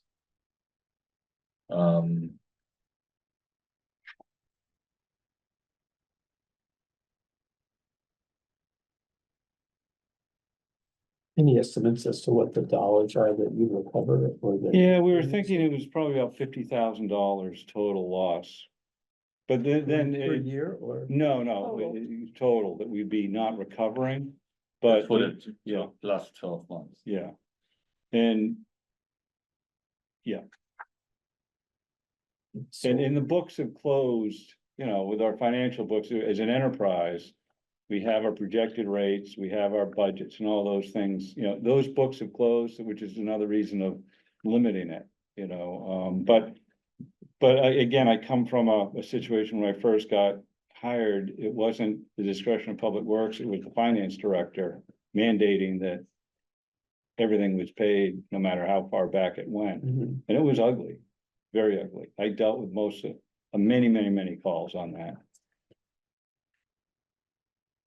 To your point, it's not my fault. No, but you raised an interesting point, because the reality is, we've created systems that make it so easy to pay bills that I don't have to look at the bill, I right? never look at them. Yeah, well. My husband, I hope, does. Well, I mean, this is the thing, and yet, so we're saying, what we're discussing here is, because it's so easy to pay bills. The vendor, the supplier shouldn't have the right to correct something. Just because we're in a system, we're playing in a system that's super easy, that's so convenient for us. well, to- it's interesting, cause we were just talking about paperless billing and how that's Ye- convenient and yeah, saves the town yes. money if you do it, but then they can come back and say, oh, I'm sorry, we didn't charge you enough, now we have to charge you more. Like, it's just, you know, something that has to be balanced and be fair. I'm not sure if this solution is the fairest solution for this problem. I definitely would say going forward, you should do something about monitoring people's water and making sure they're paying. But going back for a year or however long you want to 12 look at it, 12 months, I'm not sure. There's just so many, I know just from my personal experience, there are so many reasons why our water bill goes up and down. And seasonally, like I said, who's in the house, you're kind of like, oh yeah, that seems like that's what it was like last summer, but you haven't had a chance to go look. I don't know. And like you said, there are some people that the hardship of paying back what they owed for 12 months may be too much. And sometimes it depends on who picks up the phone when you call to get that special request of getting like, hey, I think there's something wrong here, you know? Well, that's why we have the policy to be very clear. I don't want to be in a position where I'm trying to be judge and jury. Yeah. That's why we're putting it here. And I hear you, Andrea, but this is a very common challenge nationwide systems. Concord, because we do monthly billing and the convenience, we cannot manage every account in the exception reports, which we will own. And I'm, you know, not sort of shying away from that. there are situations where people leave, and we have 5,500 accounts, and if you're not there for 2 months, are we taking resources, crews to go check things? Just to get in touch with people and get access to a meter is not easy, so it's a sort of a balance, and I think with the cost of water, I think there's so many layers of what you're describing that I kind of intimately feel, including people don't feel like they need to pay attention to their water bill, and I know what the costs are. I just don't know, the dilemma is we can't manage the individual accounts that closely. There's too many of them. What about, say, we have to get you in a position, to just. Yeah, we're do correcting, something. you know, we're, But I think it would be good to potentially, let's say it's, to say we go with that plan, but we want to get back information back from you. Mhm. In, let's say, hey, what came out? Yeah, is there a challenge, with our customers? Are people kind of, not able to pay, or are they very upset about, long-term things? I think we need to get information out of that. I think we have to get Public Works somehow in a position to do something to act against it, which is, right now, the policy would be to charge everything. Yeah, so they are asking us to waive everything that is 12 months or older. Right now, Public Works can go back to the customer and say, oh, we haven't paid for 3 years. that's what the regulation calls for. That's not us. So you're right now waiving everything that is more than 12 months. So we're, in a certain way, just already cutting stuff away. I don't have the sensors, how understandable customers are and how much you hear is, it's not my problem, it's your problem, and, Oh, regularly, yeah. regularly. That's why we So need what to if have, someone doesn't pay that, then what? in essence, in Concord, let's walk this through. It would be leaned on their property because we don't shut water off. You know, a lot of systems just shut you off. We don't, because, you know, it's in the owner. It would just go against your property on a lien. You know, if people don't pay bills, that's basically how we manage it right now. If we were some communities where they just don't pay, they put you a shut off notice.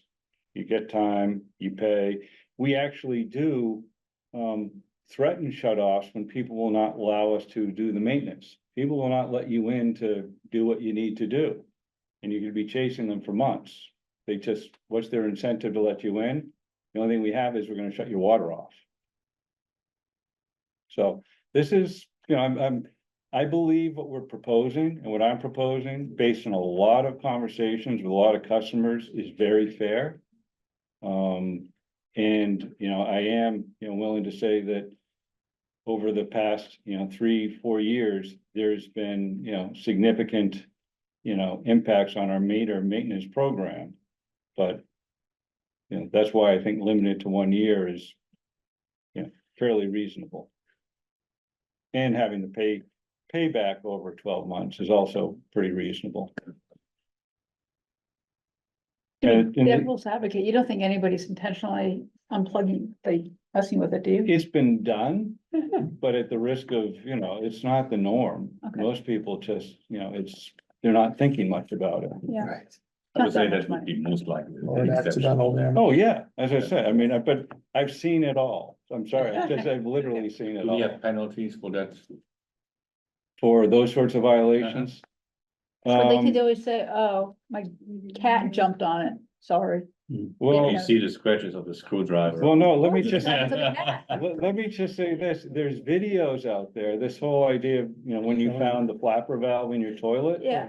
There's videos of cats that are flushing toilets. Huh. It's because it's just, we can never explain what happens after the meter. And I can't tell you how many conversations we get into where we're in a position of, I don't believe it.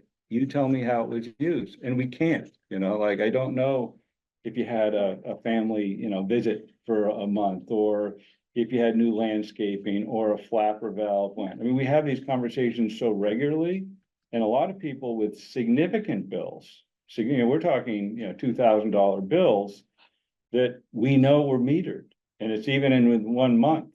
Wow. And they refuse to accept the fact that they used it.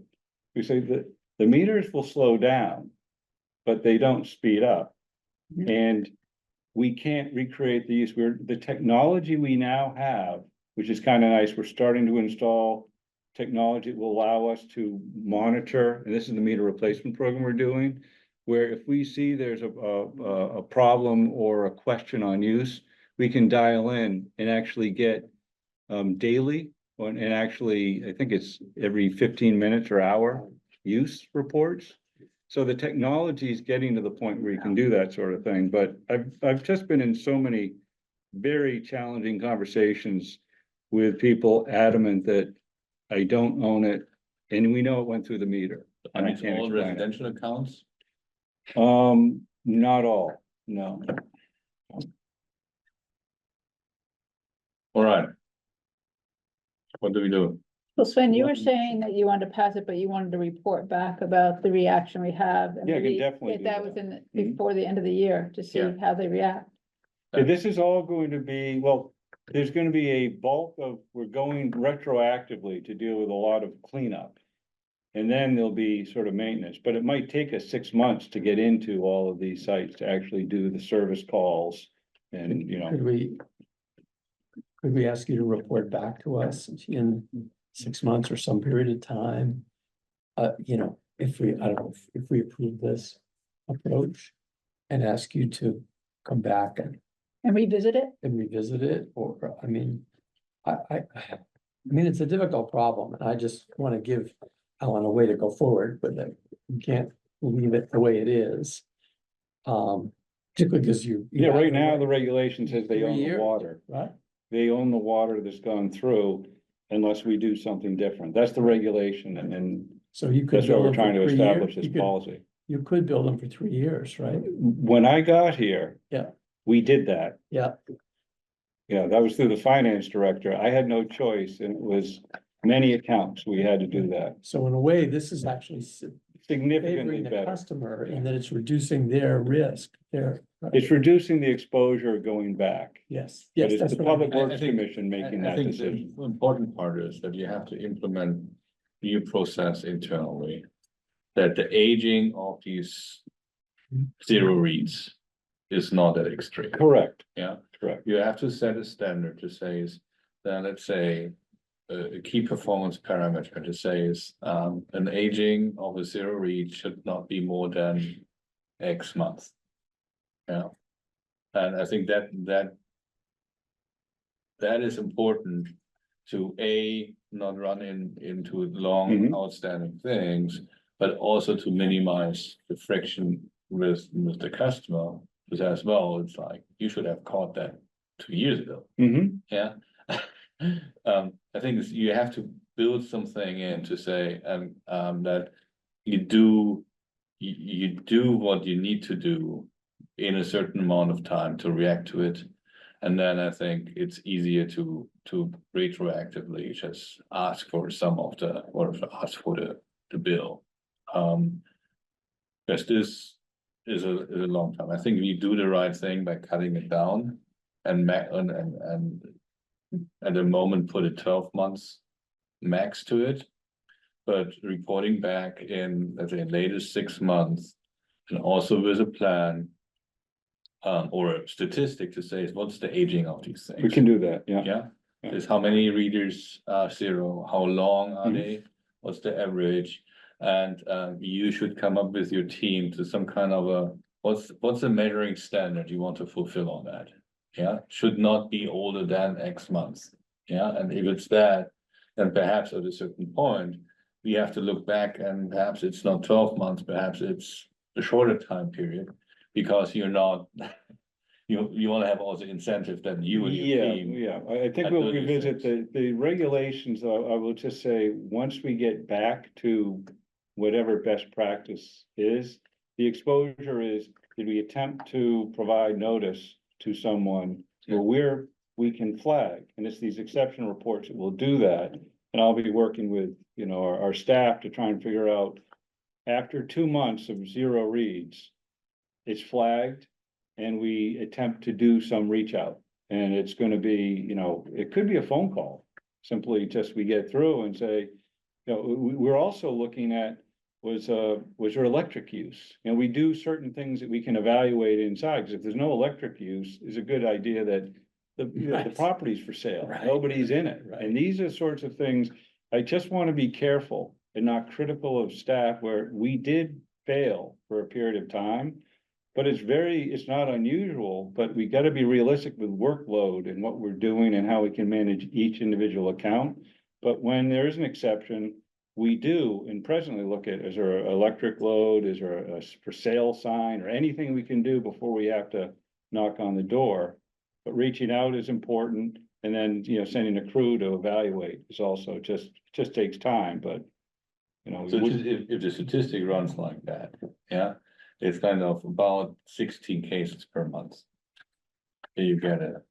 At this point, what I'd like to do is report back to you, giving you, what are the routines? Yeah. You know, I don't wanna be Make a winging it, motion. and I think Yeah. it's important for us to give you that. And that'll also help us establish moving forward, do you wanna revisit this policy in a way Right. that's, you know, not retroactive, but proactive? Yeah. Can I make a motion? Mhm. Okay. I, David DeLong, hereby make a motion to approve the zero use adjustment and repayment policy as presented and as described in the memo dated September 5th, 2024, prepared by the Public Works Director. I'll second it. Second. All in favor? Aye. Aye. Nay. Okay, we have 3 ayes, 1 nay. Sure. Okay, with that, we were so good in time. Now we are back to. I tell you what, we will be done by 6. Yes, well, it's more time than usual, 18 minutes. It's not bad. Yeah, Okay, I think we've agreed, just reminded that we're gonna, and I'll give a little bit of background, well, Dave, before you return. But we're just focusing on one division, in the director's report. Mhm. At least for a presentation, but you all get the director's report in 2 things. One, you look at it, you can ask me a question anytime you want. But now, if you have any thoughts or questions as far as, you know, in the director's report, other than water sewer, you know, I'm more than willing to entertain that. And you're always, you know, this is your time, but we're gonna go to water sewer and kind of have a formal presentation for you. Okay, so that's sort of the game plan. Let me sort of pull that up. And I don't know if anybody has any thoughts or questions, you know, they have other than, you know, water sewer, feel free to, and I'll remind you that I'll put in the agenda or what we'll focus on, so you'll know if you see something in the director's report that isn't, you know, that can have those questions. See if I can find. And Justine, I'll be in touch with you with my issue that's not water sewer. Sure, absolutely. This is director's report, I believe. As Alan's pulling that up, just to introduce Melissa Simoncini, the Senior Environmental and Regulatory Coordinator. The beginning slides will be in Melissa's wheelhouse of expertise. Thank you. Good to see everyone. Which is a big deal. You know, Alan, do you mind if I just Okay, yeah, please. Okay. Okay, As now he's, I finally you know, found it, yeah. pulling this up, I'm just gonna have you wait on the introductory slide, because we have 3 slides at the beginning that talk about the lead and copper rule and recent initiatives that have a lot of information, but I want to be quick, so I'm just gonna skim right over a couple of them. You know, we've been looking at lead since the lead and copper rule was established in the early 90s. You know, when the Flint water crisis happened, you know, what was it, 2014? The EPA really started to look more in depth at everyone's lead programs. We haven't had any lead surfaces that we know of installed after 1932. So we're in pretty good shape compared to a lot of the other systems in the country. But in response to the Flint water crisis, they started with the, you can actually go to the next slide because that one's just got too much stuff. they came up with the lead and copper rule revisions. Which the main thing with those is that they wanted all public water systems by October 16th, 2024. To have an inventory of all of their water services throughout town. And so since 2017, I've kind of been working on this, you know, we sent out notices to everybody in 2017 that had a lead service line just to kind of start to work on getting these out of there.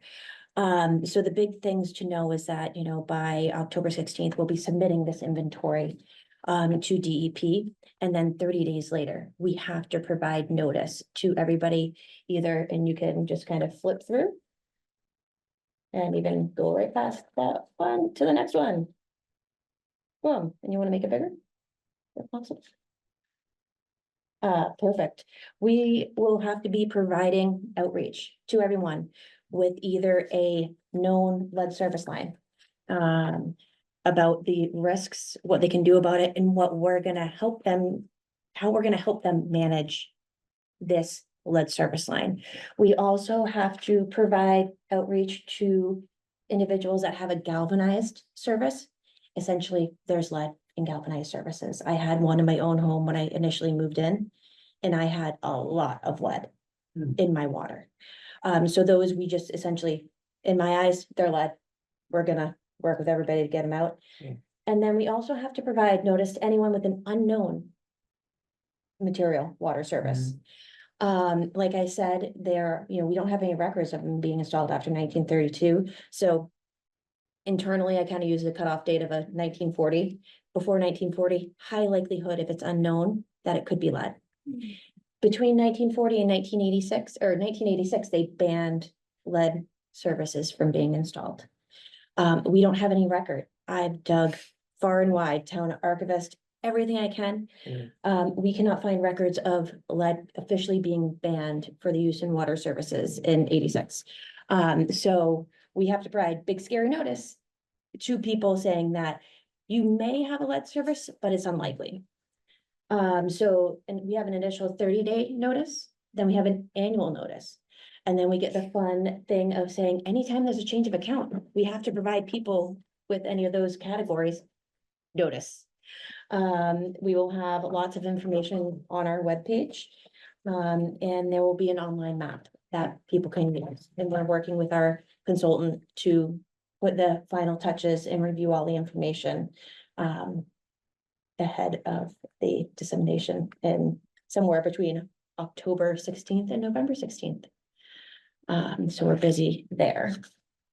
And I think that's all I have for lead at this time. Are these all being replaced? What's the, I've never seen it. So as part of this, there will be a replacement plan. There's the LCRR, which is the revisions that were initially released in 2021. And then they realized that they were a little overzealous with saying that, you know, a lot of these things had to be replaced within 5 years. The public water systems all needed to pay for everything to be replaced.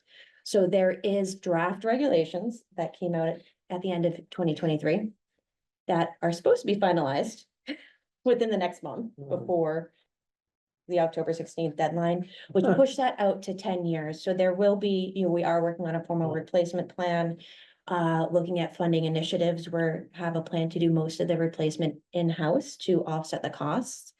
We have had a in-house replacement program since 2017, when we started this, and we've been able to replace, I think, close to 100 water services over that time at a greater reduced cost to the residents themselves. There are a few that our guys can't handle, you know, old historic houses, you know, beautiful pavers, beautiful landscaping. We provide them with a list of contractors who can help them do it. Also, we're looking into, you know, offsetting costs for those people who have a hard time affording, you know, currently the max is $1,500 and we allow them to pay it over 12 months, but we understand that for some people that isn't still accessible. So we've had people use Cargill trust funds. We're looking into options for federal and state funding, et cetera. And we've also had a program for any service over 50 years old. When there's a major rehab to the property, we require they replace the service at that time. And that's generally when lots of money is being reinvested in the property, and it's always inconvenient because, well, the service is fine until you got the new house and then it leaks and it's out in the right of way. So that program has been in place for many years as well. So Mhm. that's how we've been able to sort of get ahead of the curve, as far as, in comparison, most systems don't have that program in place, so. So. Where's, so the point of service where the client takes in the water is the meter is to be in the house, Yes, but you're To be replacing. clear, that's the plumbing. Yeah, The service is from the main to the property line. There's a curb stop, shut off valve, then on the property. That's when we do water main replacements, we'll do all the work in the right of way, including the laterals, we'll call them a service lateral to the property line. But anything from the property line to the house is the homeowner's responsibility. okay. And when there is a redevelopment or major investment, that owner is responsible from the main all the way to the building. But did the owner originally put that really in? Or No, so this would, if the service is over 50 years in age. Yeah. That's all. Again, because we've already know it's served its useful life. Yeah. Yes. and in other fun news, we, in August, we had our triennial sanitary survey where essentially DEP comes in, spends 2 days with us and goes all the way from the watersheds through the water quality coming out of people's taps, looks at every single small little piece of the program. So it's our 3-year checkup. In 2024, DEP started looking a little bit more into our cross connection control program. So there's backflow devices in between hazards that could, in theory, if the device wasn't present, make its way back into the system if there was, water main break or back pressure, etc. That cross connection control program and backflow devices started in 2002. The regulations do say that if there's any failure in device or violation is found, it needs to be repaired and retested within 14 days.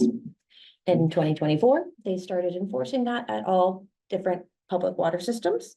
In theory, it's a very good regulation and we strive to meet it.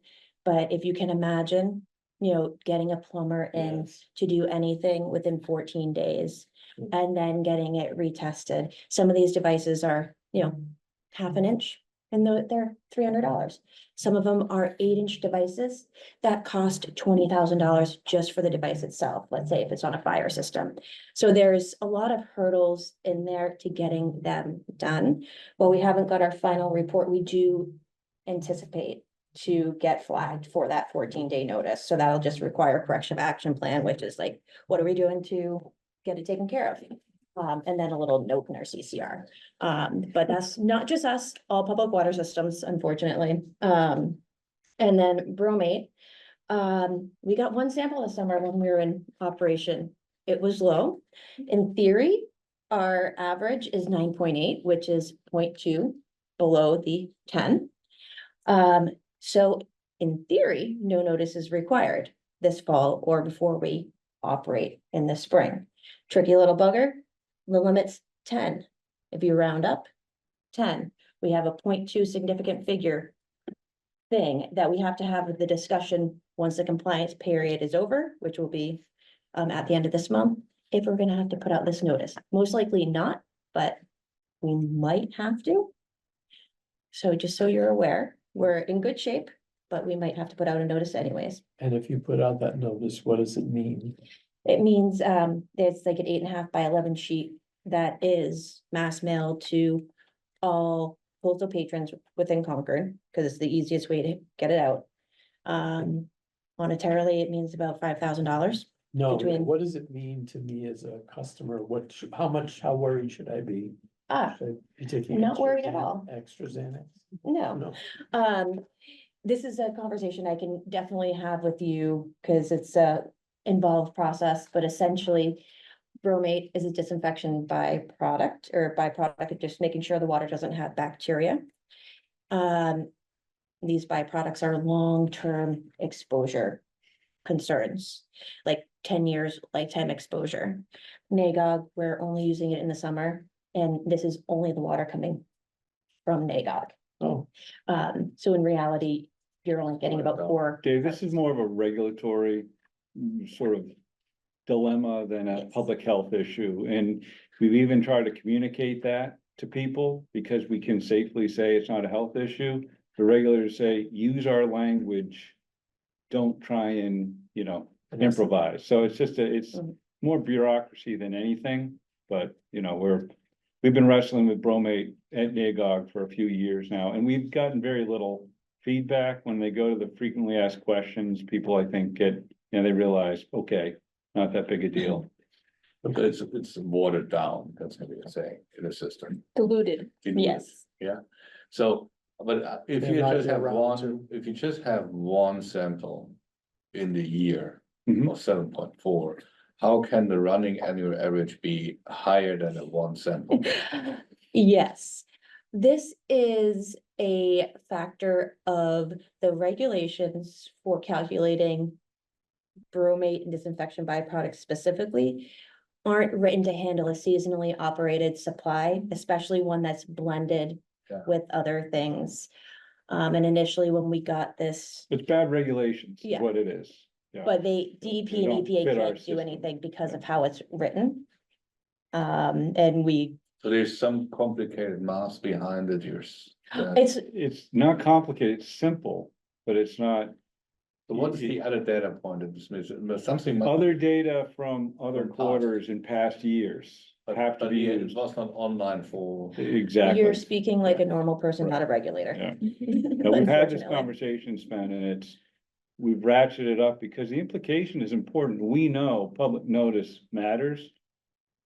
Their interest is, do we meet the language of the regulation, period?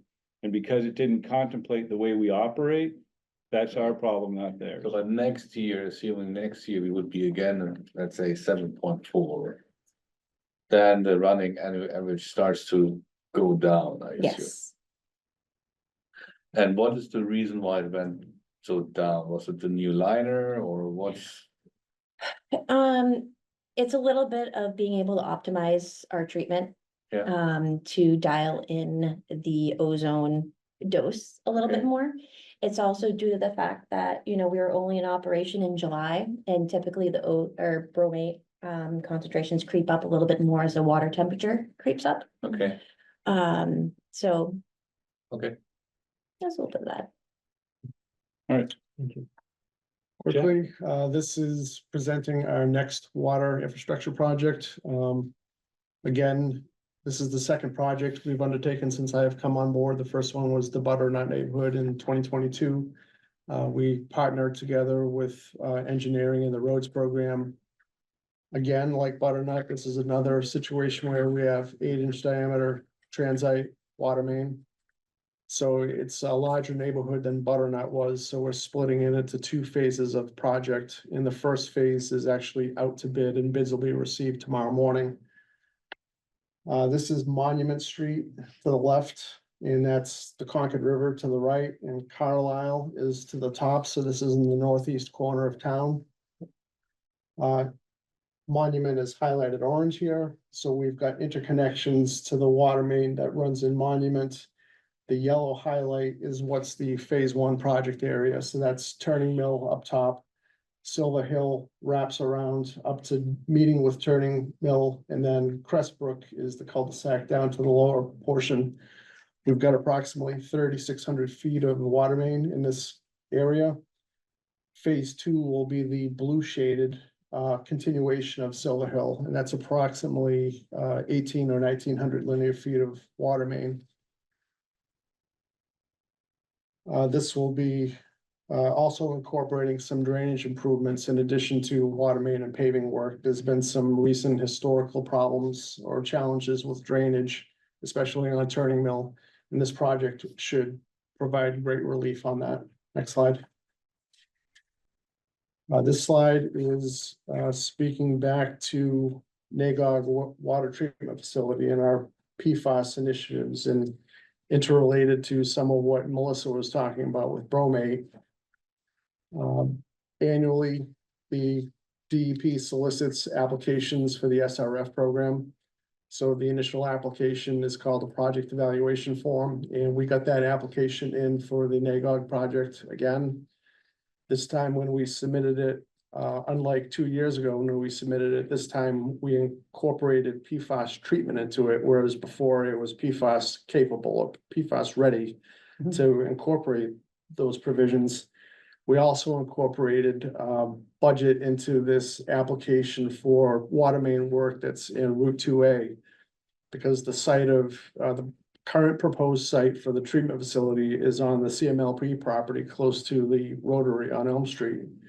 So we need to transmit raw water from the pond to the treatment facility and then deal with the distribution piping to get the water, treated water to the customers. So in this, in the application, the opinion of probable construction costs was 58 million. 37 million is for the treatment facility, 10 million is for the water main work in 2A. And then there's PFAS design, contingency, police details and so forth, which was 11 million. Next slide. I should say that this will mitigate that bromate problem because primarily the bromate problem is associated with ozonation of the bromide in the water. It'll, of course, also deal with PFAS. It'll enable NAGOG to be now the anchor of our supply as opposed to just the seasonal supplement. This is interrelated and Melissa's done quite a bit of work on this as well. We've participated in some of the class action suits and we've had a special outside legal counsel, SL Environmental helping us with this. The 800-pound gorillas in the PFAS contamination is DuPont and 3M, and Tyco and BASF are smaller players. We're anticipating that for order of magnitude as a settlement, we could be a beneficiary of somewhere in the $1 million to $2 million range. So that's certainly better than nothing, but it's not making a huge dent in what we're trying to do with NAGOG and our well sites as well. And it's paid over 10 years. Isn't it? I don't know the payout. I think it's paid over 10 years, so.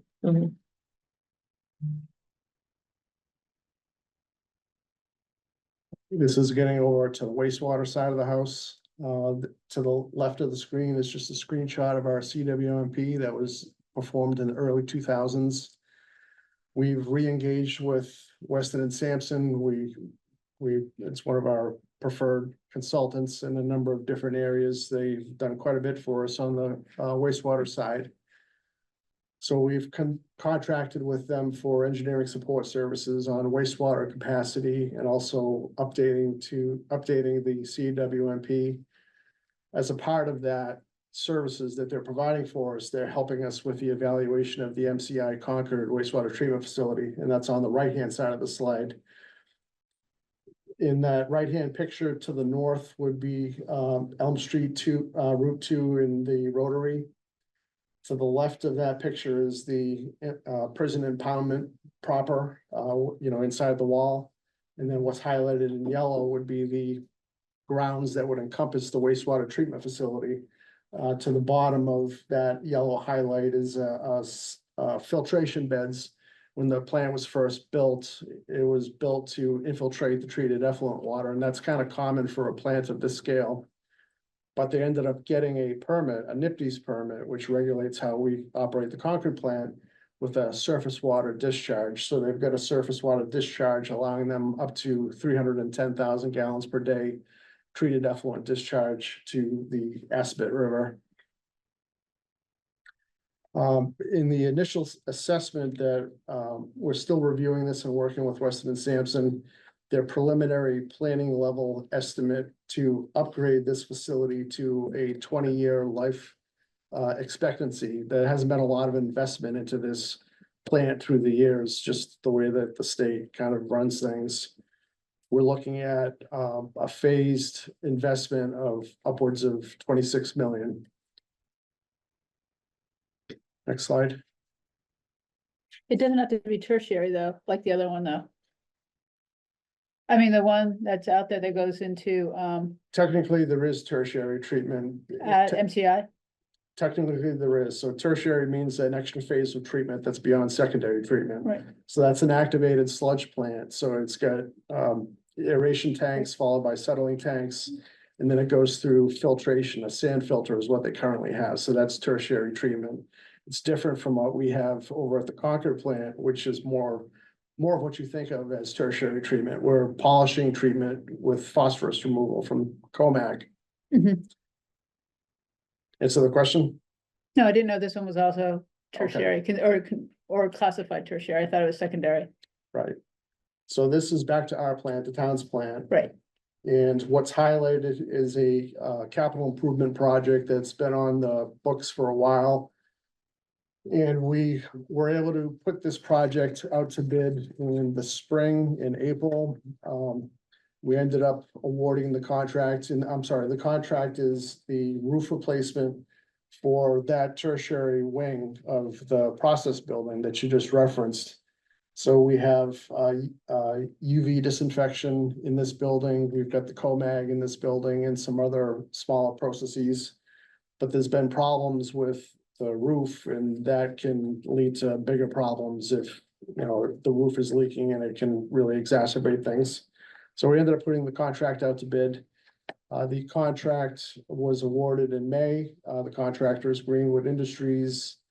And over the summer months in June, we held a pre-construction conference. It's approximately a 2,500 square foot roof over this wing of the building. And we just got an update on the schedule. They're planning to initiate the mobilization and on-site construction activities in the first half of October. And this was a contract award price of $363,000. And that's our last slide. Thank you. So much. Can I get, since I missed part of this, can I get a copy of your presentation? Sure, absolutely. Thanks. Okay. Any questions, thoughts, comments? On water, wastewater, well, you have the team here. No. Again, we'll continue to provide updates in the director's reports. We won't be doing it every month, but, you know, we're always Let's spend available. more time. Yeah. I think. Yeah. Thank you for that. Yeah. Good idea. Mhm. No, I don't think you have. Whatever I did, it was a good idea. It's a team effort. Okay, All any set. other questions to the director's report? I don't know if we want to just follow up because it was in the General. the question that I think Mr. Collins had asked about the Highland app, was it? Yeah, just real brief. I have a couple of questions about the recycling. Sure, okay, yeah, and Justine is available, yeah. Okay, I think the question is, what's going on Highland Ave? And, so this year, you might have noticed that we have taken on a very aggressive paving program. And so our effort to abate our sliding pavement condition index. So there's a lot going on. And our approach to paving is, as you've seen before, come before you, we present a plan of what we want to do. And we invite the public, and sometimes we have a special meeting just for the public. And we send out, this is what we want to do on your street. Let us know, what your needs are and so on. So we can incorporate those in the project. And we were not aware that there was a drainage problem on Highland Ave. And I, after speaking with a resident, we found out that they've been used to this flooding in the street, and they've accepted it as normal. It's been happening for so many years. We do, as part of our program, inspect the catch basins and the structures. Those are easy to pop and check.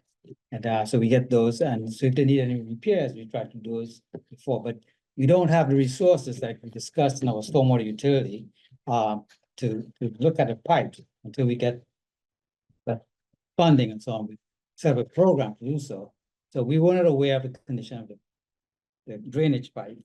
And so now that we found out that we had a flooding problem in the street, we stopped the paving. So we had gotten to the point where we reclaimed the entire street. We did binder work up to halfway, and at that point in time, we found out, let's hold off, let's figure out this drainage problem. So we had two issues. One, the drain pipe was clogged, and the second issue was that the second half was too flat and the water wasn't moving. So we spent the time reprofiling that second half. We had the opportunity because we had an open ground. And so we have figured that out. And Sammy, who's met before, she has worked on the design.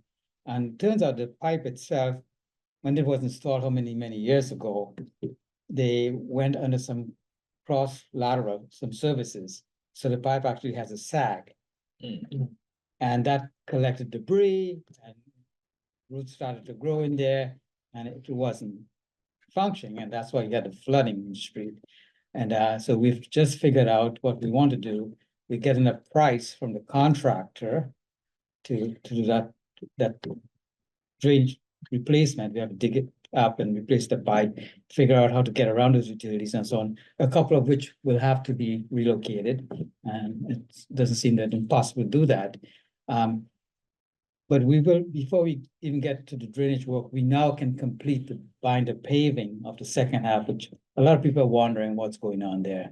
And we did send out notices to let folks know that we have a plan in place. We're just waiting for a scale from the contractor. It could occur within the next week or two. It's the same contractor that's doing the work throughout town, so and as well as in other towns. So it's getting their schedule is a little bit difficult for them to just focus on this town. You know, Main Street is important for us, so you've made significant progress on downtown Main Street. And you may be aware that starting next week, in fact, possibly Sunday night, it looks like we'll do night work on Main Street from Sudbury Road into Monument Square. For 2 weeks or so, we'll be completing that work. Big focus on that to get it done in a timely fashion. So Highland Street, binder paving, within the next 2 weeks, we'll have them out there. The drainage work, that's already in the place, the binder, so that'll be dug up and repaved. And so all of that should be complete within the next couple of weeks. And we do have we have successfully done paving in other streets, and we do have one resident in the room who's expresses gratitude, Central Street. It's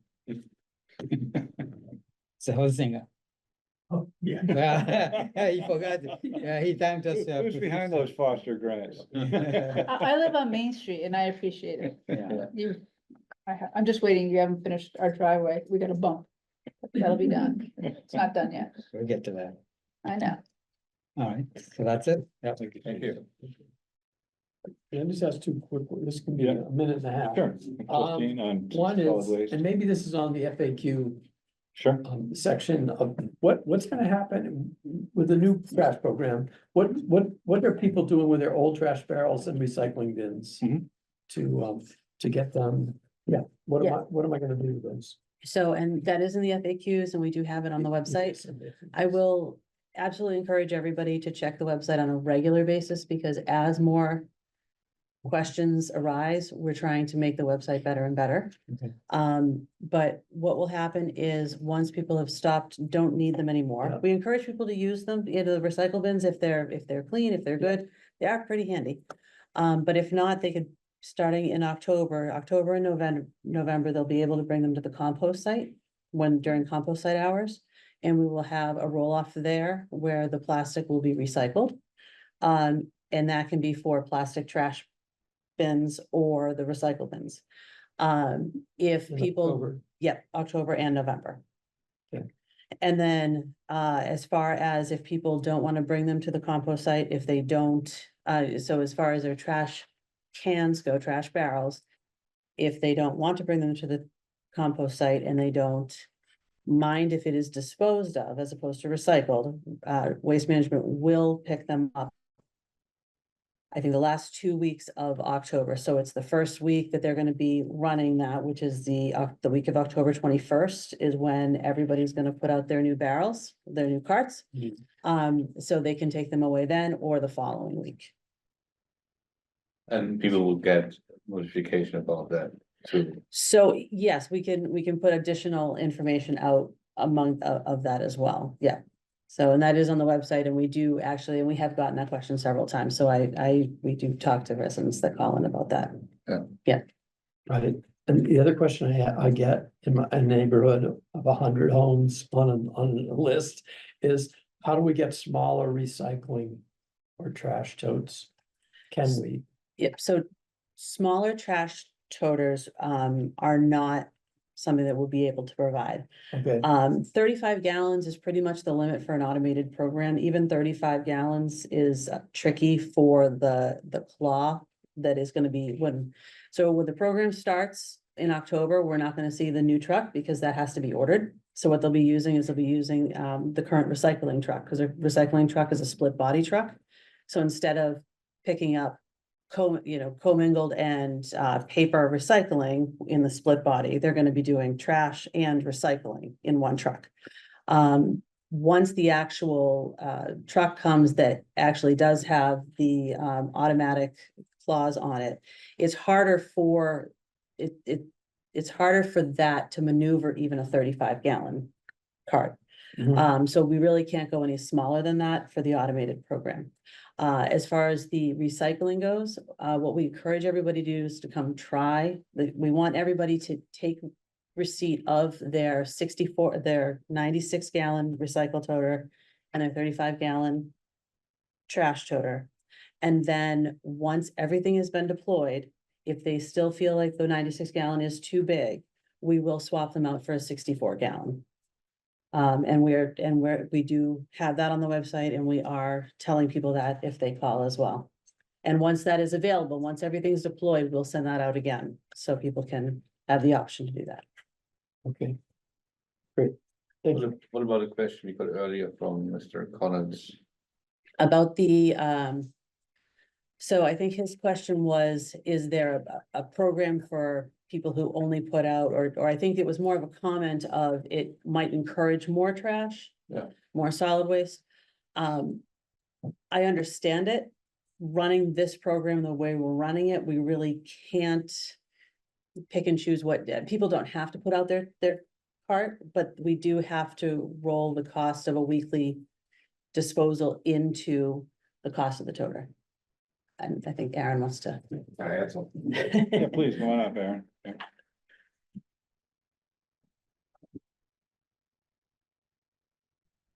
Yeah, so the comment earlier, Aaron McCloskey, Highway and Road Superintendent, the comment earlier was something along the lines of, it was a pay-as-you-throw program before and trying to incentivize recycling. So the current program that we rolled out in June, and they will start in October with the automation is still a pay-as-you-throw program that's incentivized recycling. That's why there's such a difference in size between the two units, right? So 34 gallon, 35 gallon wheeled toter is the small standard size unit for recycling, or excuse me, for solid waste. And Mass DEP, who regulates solid waste recycling, the Commonwealth, acknowledges that and recognizes that size unit as a pay-as-you-throw unit. That's why it was selected. We still qualify for the program and for the grants associated with that. We are still in trying to create that incentive to recycle and maximize recycling. That's why a larger toter is provided for the recycling. So that's why there's a size difference. We do recognize the fact there was potential concern for it being physically too large for some people's needs. That's why after the initial rollout, we're going to provide a second option. Thank you. You're welcome. I just want to offer, Justine St. John has been feeling, this is a new program. It's instilled a lot of interest, a lot of questions. Justine has been out talking to various, associations. You see our notice, it was in the Bridge. Actually went national. There's a lot of attention and interest, and Justine and our admins have been doing an admirable job, just a lot of back-to-back conversations. This is a once in a 10, 20 year, change. And it's required a lot of effort. Just want to sort of, let you know that Justine has really put significant hours in and, unfortunately, is probably mumbling this in her sleep, but, it's been really outstanding, sort of outreach and you folks, highlighted the need for it. And I think we heard you pretty loudly, so. Thank you. Thanks a lot. Yeah. Yes, Thank you. Absolutely. good luck Thank you. with the changeover. We're very excited. Yeah. Okay, Thank you. 6:20. I tried. Yeah, so do I have a motion to adjourn the meeting? Second. All in favor? Aye. Aye, thank you.